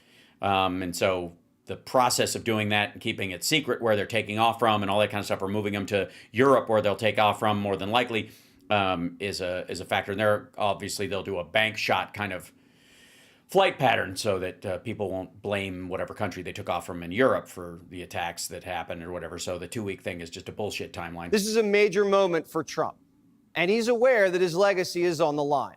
Quote, legacy. Quote, he is in his last term of his presidency. I'm just going to enjoy that for a minute, and so should you. He may or may not see a window to do something that is something he's always believed is right and is important for the world, and has the added benefit of being legacy building. Or destroying. And this is a window. It's never existed before. Who's this quote from? I know it's in Politico, but who the fuck's saying it? It will likely never exist again insofar as he can do anything about it. So while he has that window... Oh, right, because he's on a hard fade and he probably won't live his entire presidency. Is that your assumption? He's going to take a shot, even if it is not something that everybody agrees with. Now, the president says he... Who the fuck said that? It's in quotes. Fuck, is that Gary again? Gary, are you giving Politico quotes again? Son of a bitch. He hasn't made up his mind, and he's waiting for someone else to make up his mind. Keeping his options open. And we... Right, like the indecisive prick that he is. We believe that. Iran's foreign minister is flying to Switzerland for talks with the Europeans tomorrow. Uh-huh, because it's neutral territory, and they've got a great... their sandwiches are spectacular. Brie and apple, I think. 47's offering them one last chance. Regarding the ongoing situation in Iran. Why is she always mad like Sean Spicer? There has been a lot of speculation amongst all of you in the media regarding the president's decision-making and whether or not the United States will be directly involved. In light of that news, I have a message directly from the president, and I quote, Maybe. Based on the fact that there's a substantial chance of negotiations that may or may not take place with Iran in the near future, I will make my decision whether or not to go within the next 2 weeks. This could be Trump giving the in the next 2 weeks. Ayatollah a final olive branch, or it could be a pump fake, and we could go in tomorrow. And 2 weeks from today is July 4th. Or it could be both or neither. Maybe Trump's planning for fireworks halfway around the world. We don't know. The CIA director told lawmakers Iran's locked and loaded, and their nuke program. Wait a minute. Jesse Waters presenting the idea that Trump wants to attack on the 4th of July. At the goal line. Quote, it's like saying a football team marched 99 yards down the field, got to the 1 yard line, and they don't have the intention to score. Once again, ladies and gentlemen, you do not get to make fun of the legacy media and then use their quotes. That's twice in this one. One more strike and you're out, Stretch Ben Shapiro. Now, the CIA told us things before the Iraq War that turned out not to be true. The difference is this time, they didn't tell you anything. Bush did. His cabinet did. We don't know what the CIA said to them. We know what the CIA head was told to say by the president, but we don't know if that's in line with the actual intelligence at the time. They could have been completely overridden by Dick Cheney. That's the fucking point. That's why they're the perfect patsy. Inspectors have seen the program. We've all seen the program, and the Israelis see everything. There's no question the Iran... Yes, they have excellent cable over there. ...nuclear program is alive and active. The only question is how long it'll take them to nuke up when they get the go-ahead. Now, Iran is the world's lead sponsor of terror. And with... And do they get a ribbon for that, or is it an actual trophy? The nuclear weapon, it could hold the world hostage. Anonymous said it was coming out with info around July 1st. Mm-hmm. Oh, yeah. Well, we'll see if this is the wag the dog to cover from the Epstein stuff that maybe Anonymous is dropping. Not to mention, they should do it sooner than later. Control sooner rather than later, I'm just saying. The shipping lanes where a third of the world's oil goes through. Yeah, but they can go around. It'll just take it longer. We're not out. Our strategic reserves aren't down. Shut the fuck up. If President Trump does decide to drop bunker busters on their nuke site, you should probably do a put on or a stock up on oil stocks. I guess you should. What is it? Gush. What's the name of the oil index? We're not going to sit back and let the Iranians retaliate. Yeah, don't forget about it. So there has to be a massive air campaign that goes along with this. Great, terrific. I'm feeling better already. We'd have to knock out Iran's ballistic missile stockpiles and any offensive capability. Any offensive capability. I guess that means sinking all their boats. Shit. That's a lot. So we're not sitting ducks. Right. And, that's the worst kind of duck to be, I hear. There's probably a rich target list that Trump would have to approve. Yes, it would be a little too sweet for my taste, but definitely rich. A rich target. Where's our sitting duck? Do we have a sitting duck sound effect? I do not. Oh, wait, I have a Trump sound effect? That's fairly close. The Guardian reported Trump was getting cold feet, worried about the effectiveness of bunker busters and not willing to use tactical nukes. Yeah, they basically called him queer. And then how's he going to react to that? You think he's going to let them call him that during Pride Month when he shut down DEI? He's the opposite of that. He's the opposite of the opposite of that. Sorry, the opposite of the opposite of the opposite of that. I lost track of my opposites. But the White House tells Fox that's not true. Do they? Did they tell Fox in general? Did it come over the loudspeakers in the fucking building?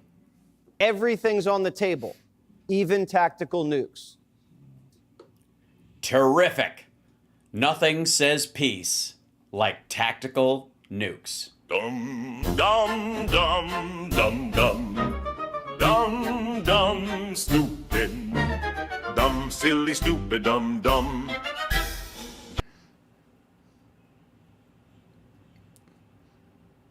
It feels safer down here.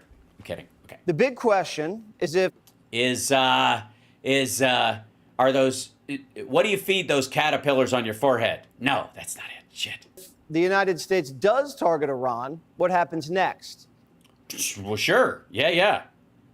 What happens before it?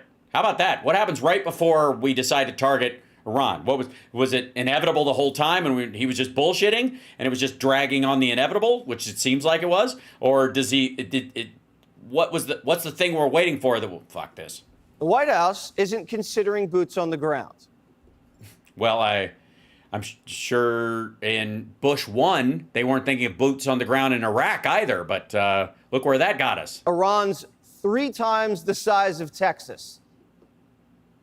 Yeah, we could take Texas in a weekend, though. And surrounded by mountains. Invading Iraq. Okay, so you could flood the place, I guess? How about this? Here's a good idea. How about you blow up these mountains right here, and all this water just decides to join with this water, and then, boy, would it be easier to get ships through the area.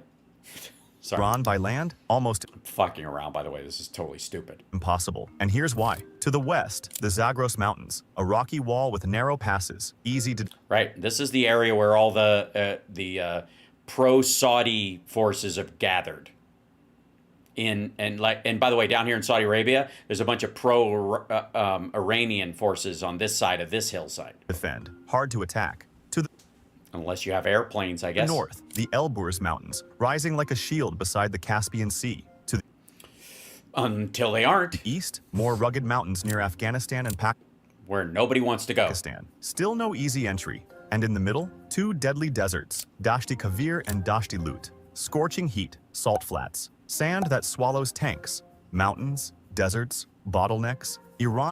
Right, but I suppose you couldn't either, like if you're bombing things and they were using they wouldn't have tanks either then.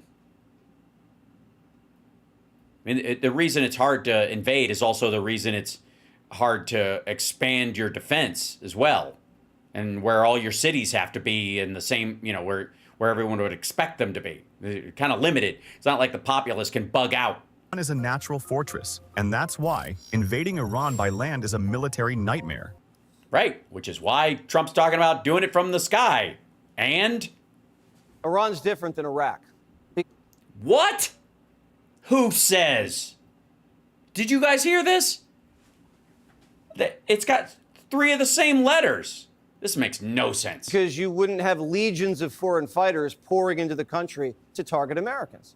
Well, because there won't be any Americans there, and 2, good luck getting in. You're right. They couldn't call for help because help couldn't get into the country. Yeah, I feel great about it. That's brilliant. The war is escalating quickly. Last night, an Iranian missile struck an Israeli hospital. Israel's calling it a war crime, and its defense minister says the Ayatollah can no longer continue to exist. Israel just destroyed a nuclear That sounds pretty definitive, I guess. reactor, which was producing plutonium. And no one's coming to the Ayatollah's side. Hezbollah hasn't fired a single missile since the start of the campaign. Yeah, that's because their leadership was killed by beepers. They're keeping a low profile. The Shiites haven't targeted American military bases in Iraq. And the Houthis in Yemen have been quiet. Yeah, I guess because Trump paid them? The Ayatollah's all alone, hiding in a bunker. Really? Which one? His nuclear scientists and generals, all assassinated. He's 86 years old. He's ruled Iran with an iron fist for over 3 decades. It doesn't look like his hand looks like he's got some level of arthritis, I think. I don't know about the iron fist part. It looks a little, honestly, I don't think he could crack walnuts with a hammer. The man's a proud, stubborn, religious revolutionary. Who does a lot of sitting. Something tells me he's going to go down fighting. Now, if the United States neutralizes his nukes and his missiles... Like every 86-year-old. Is he still able to wield power? The Iranian economy is a disaster. He can't protect his people. He's mistreated them for years. And he's not even sure which bunker he's in. They won't let him know, and they took his phone away. So the streets will start to teeter. It's possible he hangs on. They'll call it the Iranian teetering. But a coup is likely. Yes, especially if there are pigeons around. We miss Bill Hicks. Or does Trump greenlight Israel to take him out? I don't know. I think he's just asking for a dessert menu. He's just done. He's like, here, this is a little something for you. If the Ayatollah... Oh, my God, we're listening to Sean Spicer. ...stays in command, he will retaliate, and Israel will kill him. activate sleeper cells. Israel's going to kill him. Who the fuck was that? What are we watching? Israel's gonna kill him. Who the fuck said that? Wait, what show is this? Is on Fox News. Sean was talking. Two-Way Wednesday. Yipes. I didn't realize they had a show like that, but I'm glad. Who knew Sean Spicer was in a throuple?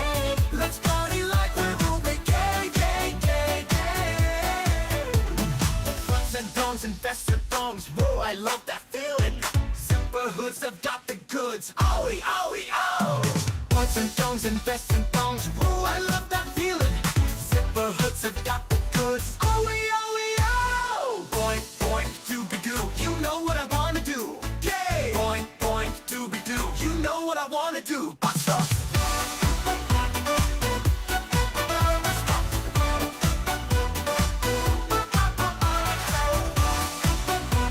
Activate sleeper cells. Israel's going to kill him. Sorry, Israel's going to kill him. Says, but we don't know that. But I played the clip anyways. We have to use a light touch. This is delicate. We do. Sorry. Okay, light touch. Sorry, they were saying light touch. This is more appropriate. How do you destroy bunkers full of nuclear fissile material and the Ayatollah of Iran with a light touch? We don't have a problem with the Iranian people. We have a problem with... I want Iran with a slow hand. I want Iran with an easy touch. This is stupid. The regime. An unarmed Iran that's not an arch enemy of the United States could lead to the region uniting under American sponsorship. Yes, and this sounds nothing like 2003. And give us major leverage over the Chinese, who import almost all of their oil. The risk is being too ambitious and not grounded in reality. Right. That's always my problem. Yeah. There's also a risk of doing nothing. That's right. So, but somewhere between nothing and everything, that's the conundrum. There's downside to everything. Sleeper cells could activate. Cyber attacks, terror attacks. Why would they do that anyways? Slippery slopes. Well, again, it's already happened. Like, just because they wiped out the head of the IRGC and like their missile program. They killed a bunch of people. If they got that freaked out about Soleimani, you think they're not going to just go for it? What? Well, I don't know. We were going to wake up our sleeper cells, but they left the Ayatollah alive and in a bunker somewhere, afraid to go outside. So, we'll dial it back. Donald Trump's so stupid. It's like, let's just, here, look, just put the toothpaste back in the tube. It works fine. It's not like... Deliberately and carefully calibrating each of these scenarios. And we elected him for moments like this. Yes, to push his red line of 60 days, another 2 weeks to wait for Israel to give him the go-ahead. It all comes down to one thing. What could the one thing be? It all comes down to one thing. One thing comes down to what could be one thing? It all comes down to one thing. Whether or not they can have Steve Bannon use lava, that soap that was very popular. No, that's not it. One thing. How much Tucker Carlson likes wood? No. What could be? It could be the one thing. I think I'm fairly certain the one thing is Motang. Michigan gave us Motang. That's what I think it is. I think it's got to be Motang. I'm going with Motang. trust in President Trump. No, I did not go. Sorry. Nope. I'm not going with trust in President Trump. That seems very religious and weird, and you seem like an odd church lady. President Trump has incredible instincts, and that's why the 60 days worked so well. That's why he was able to solve the Ukraine-Russia war in one phone call before he was even sworn in. That's why it's still going great. That's why he backed the right side. That's why he thinks Russia's still tough and Xi Jinping is still in power. President Trump kept America and the world safe in his first term as president. Except unless you count from a disease, Implementing, which was going to go away when the sun hit it. And then Joe Biden stopped the sun from shining and fucked up the whole thing like a dick. Hold on. All right. Stop right there, and I'll bring back the sun. A peace through strength foreign policy agenda. And with respect to Iran, I think it's peace through punting, it seems like right now. Nobody should be surprised by the president's position that Iran absolutely cannot obtain a nuclear weapon. All right, well, if you stop them temporarily and they're going to try again, and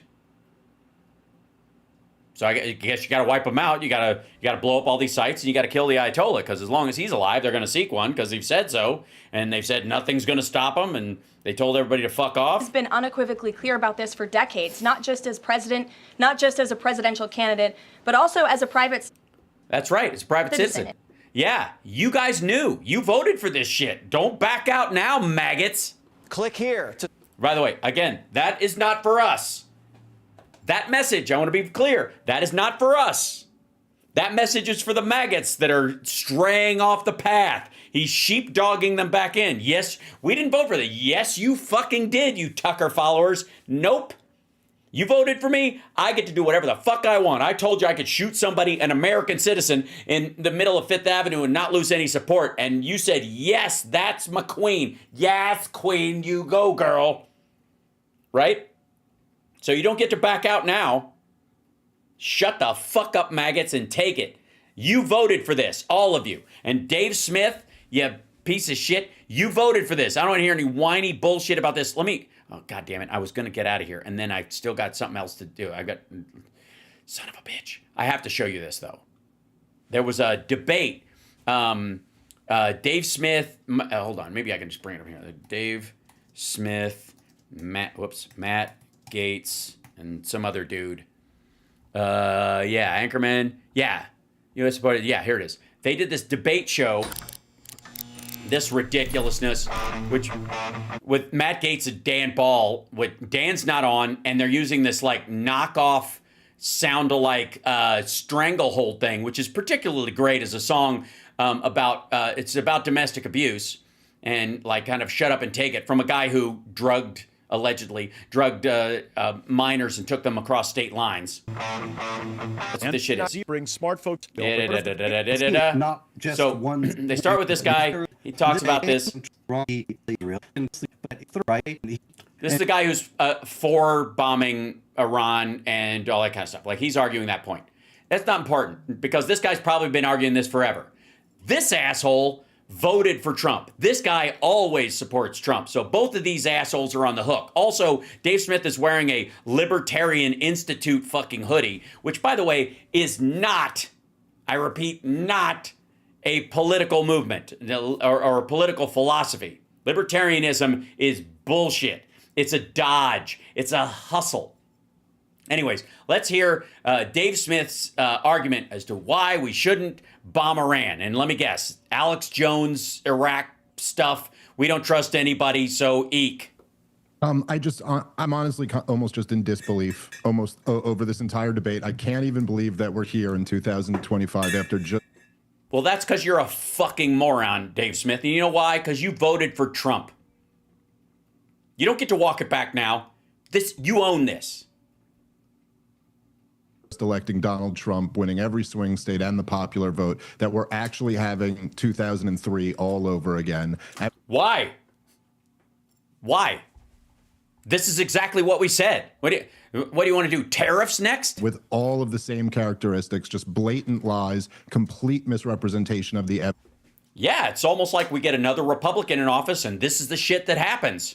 Imagine if you'd have felt this way about COVID, dum-dum. Evidence, a bunch of different fabricated justifications for the war that aren't even coherent. The truth is that like your reasons for voting for Trump in the first place?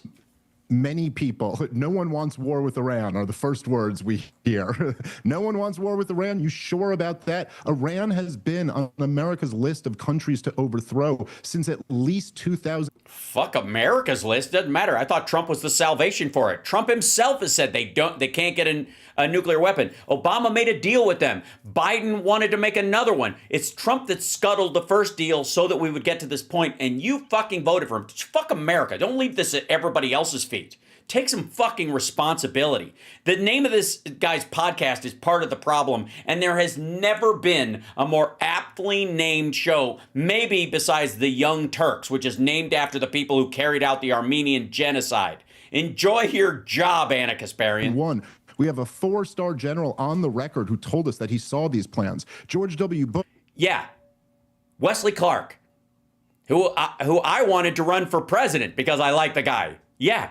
And you guys shit all over the party he's in. So fuck off again. Bush put Iran on the axis of evil after 9/11, even though they had absolutely nothing to do with 9/11. He then invaded the 2 countries that touch it and destroyed the 2 countries.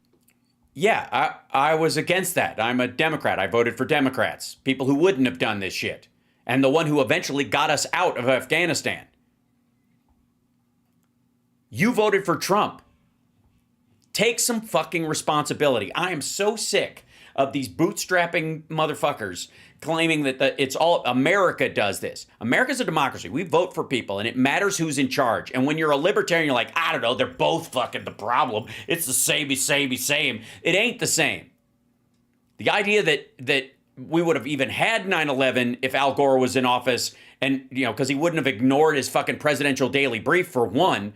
But also that he would have reacted the same way is bullshit. And it's a story assholes like him tell themselves to assuage their guilt. And you're going to sit here and say no one desires war in Iran? Is anybody who knows anything about DC knows that there are very powerful forces. Not DC. Fuck off. DC.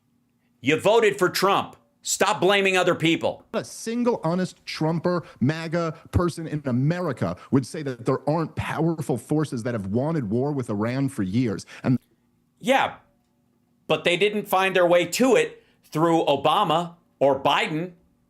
But they got the deal that they hated scuttled in the first Trump presidency, and they're gonna get some bombing on the second one, and you fell for it. This isn't DC. That's why this whole the government does, the government did the government. We have a representative government in this country. You either take responsibility for who's running it or who didn't. I take responsibility for the stuff I don't like that the presidents I voted for did. That's not a problem. And I will argue that my guys have been a net good overall. But when you voted for Trump and you can't go, that was a fucking mistake on my part, and I'll never do that again. I'm not going to trust Republicans and look back and go, hey, Dems are not only better for the environment and the economy, they're also less apt to get us into these prolonged wars. And the last one got us out, and you shit all over him. Fact of the matter is that Iran does not have nuclear weapons. The Director of National Intelligence released her annual threat assessment 2 months ago. Yeah, you didn't vote for her. Maybe you didn't even know she was going to be the person. You know who you voted for? The guy who just said, I don't care what she said. Confirmed it very recently. There's just no evidence of it. And even as you quote the IAEA, they came out and said that Iran is not developing nuclear weapons. They have a latent nuclear deterrent. It was in no way something that just... The IAEA said they couldn't actually do a full inspection. They don't know for sure, but they do know that they've got more of the compound than they did before, and they're continuing to enrich. The Iranians the same day said they were. Again, this is about blaming other fucking people and creating this deep state nonsense. Justified a first strike from Israel. And it's IAEA. The idea that this regime change is going to be different. Well, why does it feel so similar already? Because you have a simple brain. and acting like it's the same thing over again somehow makes you it easier to sell that it was a big turn of events you couldn't have seen coming. It's based on a lie of a nuclear threat. We're talking about liberating the people. I mean, I guess maybe one of the differences I spot, Matt, I bet you would find this kind of funny, but the Israelis are posting pictures with the son of the Shah. So I guess we're making the world safe for monarchy now. I guess we're in the business of spreading monarchy. Well, Jordan's a monarchy. UK's a monarchy. Sweden's a monarchy. Is it better than an Islamic State? Again, this is about him blaming everybody but himself. To the Middle East. Well, I don't see any indication that that's going to work out any better than spreading democracy worked. And either way, it's not America's business. We have to appreciate, look, as you even mentioned there in your opening, it's like you lay out the argument. Now we don't know what's going to happen. Look, America, the Israelis will sit here and say that Iran attacked them on October 7th because it was their proxy that came and attacked them. Well, by that same logic, is Israel not our proxy? I mean, not that that's exactly the relationship, but we certainly fund and arm them. We're giving them intelligence. Okay, so it's even worse. It isn't that Netanyahu went and got out over his skis and did this. It's that Donald Trump is ordering him to because they're our proxy. So whatever they did, we asked them or made them do. So what's the difference? We're already attacking them then. Cover. Evidently, Trump was negotiating to distract them from this attack coming in. And yeah, we don't know now. We have, at least as of 2007, the Pentagon told George W. Bush that we do not have escalation dominance in a war with Iran, meaning they can hit so many. Yeah, and nothing's happened in terms of warfare since 2007. Here's a good idea. When they were, if they've been planning this whole time, maybe when they told him in 2007 that we don't have escalation dominance, maybe they've worked on it since then. Since it was already the deep state's going to do it. Maybe they, they actually intended on doing this. They went, we don't have escalation dominance, but we will in 3 years. So let's get going. And then Trump came in and they told him, we've got escalation dominance now. Knock down that deal and maybe they'll start a fight and we can finish it. And they didn't do it. So this term, they're working with Israel to do it. Right? So stupid. Of our bases and our embassies in the region is a huge risk. And what's going to happen then? You know, it's easy. They all start off, oh, there won't be troops on the ground. It won't be one of the bad regime changes. It'll be a good one. What happens when a few Americans get killed in this? I don't know. Maybe you should have voted for Harris and we wouldn't be in this situation at all. No question. You're a silly person. Again, this is not about the issue. This isn't even about Israel and Iran. This is about suckers trying to shame everyone else for the situation they put us in. You think Donald Trump's going to take that and not start bombing the hell out of this country? Of course not. He's got a fucking teeny little mushroom dick, and he always has been. But he's not going to react. I thought this was already a plan. The U.S. has been wanting to do this forever, no matter who's in charge. So again, anybody who says it doesn't matter who's in charge, that's their way of telling you they voted for the person who's doing the worst fucking thing in the world, and they want to blame everybody else. So incredibly risky. And just to be clear here, and I'll end on this, I just can't overstate this. When I say this is so incredibly risky, what we're risking is the United States of America. And I don't just mean like because Iran could beat us in a conflict, but honestly, ask yourself, let's say you're wrong. You know, I don't know where you stood on all these last regime change wars, but I know that almost everybody who's trying to sell this one was catastrophically wrong about all the last ones. What's the chance you're wrong here? When I say you're wrong, I mean that regime change doesn't work out well, that actually it becomes a disaster, that actually even though the people didn't like the government, I don't know, this radical government that has ruled since 1979, with all of the most powerful governments... Okay, I'll wrap up real quick. With all of the most powerful governments in the world trying to overthrow them, they've still hung on. Who's to say that enough? Yeah, because they didn't forcefully want to do it, because everybody was playing nice. And post-Cold War, everybody was trying to just go like, all right, everybody simmer the fuck down. And they've taken advantage of that. This is just dumb. I'm going to jump ahead real quick to his secondary argument, because, again, this guy who's always arguing for it, it doesn't fucking matter, because he's always going to argue that point. It isn't a matter of hypocrisy on this guy's point, and you don't even have to agree with it. I don't think I would. But it's immaterial, because this guy is the one, these two guys are the ones that sold everybody on Trump.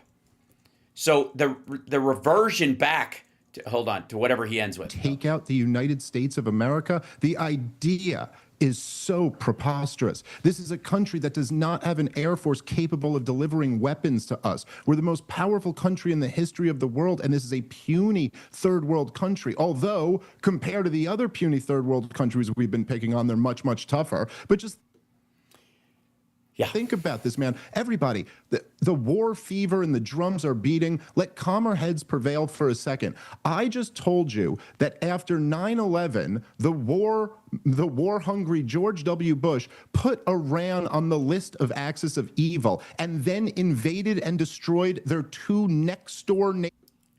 Yeah, we know this. That's why we all voted against him. That's why we voted for Biden. It's why we voted for Obama. They didn't start this shit.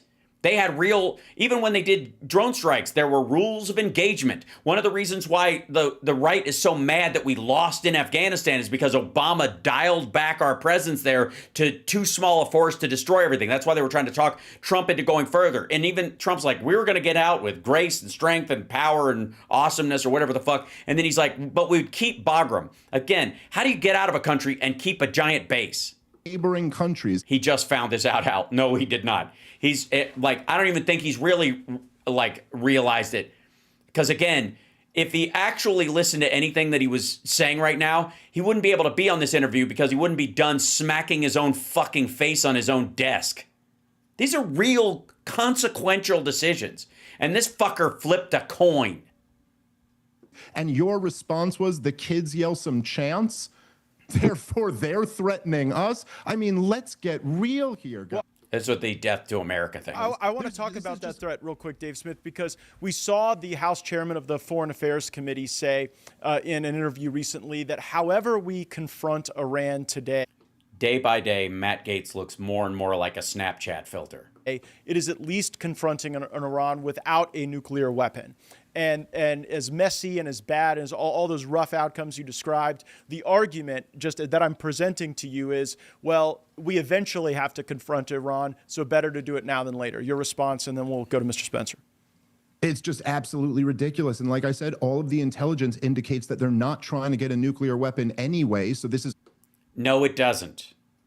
That's what he's trying to sell this on. This is the faux peacenik argument. All like it's all just begging the question. It's like you have to like demonstrate that they are actually attempting to get a nuclear weapon before you can just make that call. But you know, as they said so. I mean, honestly, doesn't matter.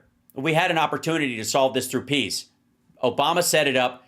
Biden was trying to work on it, and you voted against it. So again, this has nothing to do with the circumstance we're in front of. This is what it looks like when dumb fucks like this have an outsized control over a part of the electorate. Because not only did he vote for Trump, he talked a shit ton of people into voting for Trump. Young dudes who watch this show, people who watch Rogan. This asshole is one of the people who talked them into it. And now he's trying to fucking walk everything back without taking total responsibility for himself being a fucking sucker. And that there was a difference, and that Biden was different than Trump, and that Harris was different from Trump. That's the part he won't admit. He might admit at some point that he's turning on Trump, or he voted for Trump and now he regrets it and he thinks it was a bad thing, but he'll never apologize for voting against Harris and Biden, because that's what he was effectively doing. As the great Scott Horton said the other day, Truman did not start a war with the Soviets because they were developing a nuke, and Johnson didn't start a war with the Chinese communists because they were developing a nuke. And this idea that therefore it's okay to just launch a war of aggression because somebody else is developing a nuke. And the wildest thing about it, Matt, as you know, as everybody... That's very weird. That's a shit analogy. I imagine knows there is one country in the Middle East who has secretly developed nuclear weapons and is not a member of the Non-Proliferation Treaty, and that's Israel. I mean, the nerve of them to launch a war on these grounds. Iran is in the Non-Proliferation Treaty and is not... Right. A country that's not in the Non-Proliferation Treaty, but is singularly surrounded, arguably, by enemy countries, has developed nukes over time, has never threatened to use them insofar as I know. But the Iranians have threatened to use them even before they have them. Hal, you need to be able to say that to his face. Well, you're going to have to subscribe. If you folks want me to be able to say shit like this directly to dipshits like this, then you got to subscribe. Because I got to get my numbers up, even though I've got good numbers across a multitude of platforms. Because I'm on multiple platforms, my overall numbers are watered down across a lot of these things. And I think that's better. I think it's better to go to you where you are. But I need to get my subscriptions, up across the board instead of just, I don't have them all in one basket like on Twitch or on YouTube, for example. I'm on, what are we on, 7 different channels right now? Yeah. I'm on 7 different channels at once. So my numbers are spread out across those things. So everybody needs to subscribe on the YouTube channel. If you can subscribe on Twitch, that helps immensely as well. Wherever you are, at least hit the like and share the show and subscribe wherever you are and help me reach that 100,000 number. That will tip me over the top as far as the algorithm. Because I got to say, nobody else is pushing back on this. And maybe that's why my numbers are what they are. Is because everybody else is having this kind of, you got to have a dumber conversation to get these kind of numbers. And I wouldn't doubt it. But until I get those numbers up on these channels, I'm not going to be able to, directly confront these assholes and be on Peanut Butter Dickhead's podcast and tell them what's what, right? So anyways, much love to you guys. I'm going to let you guys go because I have to I got to prep for radio tomorrow and I got to go eat something. So you guys are awesome. And this asshole is Dum dum dum dum dum dum stupid dumb silly stupid dumb dumb. Jesus, like what do you do? Just go around, take all the mirrors off your wall in your house, like every single one, and just throw them out the fucking window? So odd. All right, I'm out.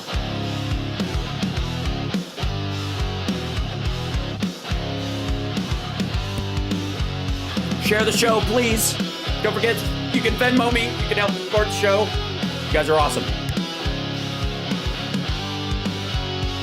He's snarky, smart, and always by your side. It's Hal Sparks, Megaworldwide. News, laughs, and righteous sass.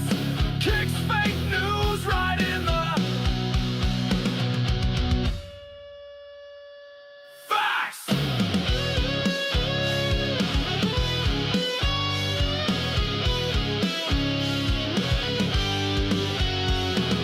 So smash that like and don't be shy. Subscribe now or blink and cry.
Thank you guys so much. I'll see you tomorrow morning. for the House Parks Radio program Mega Worldwide.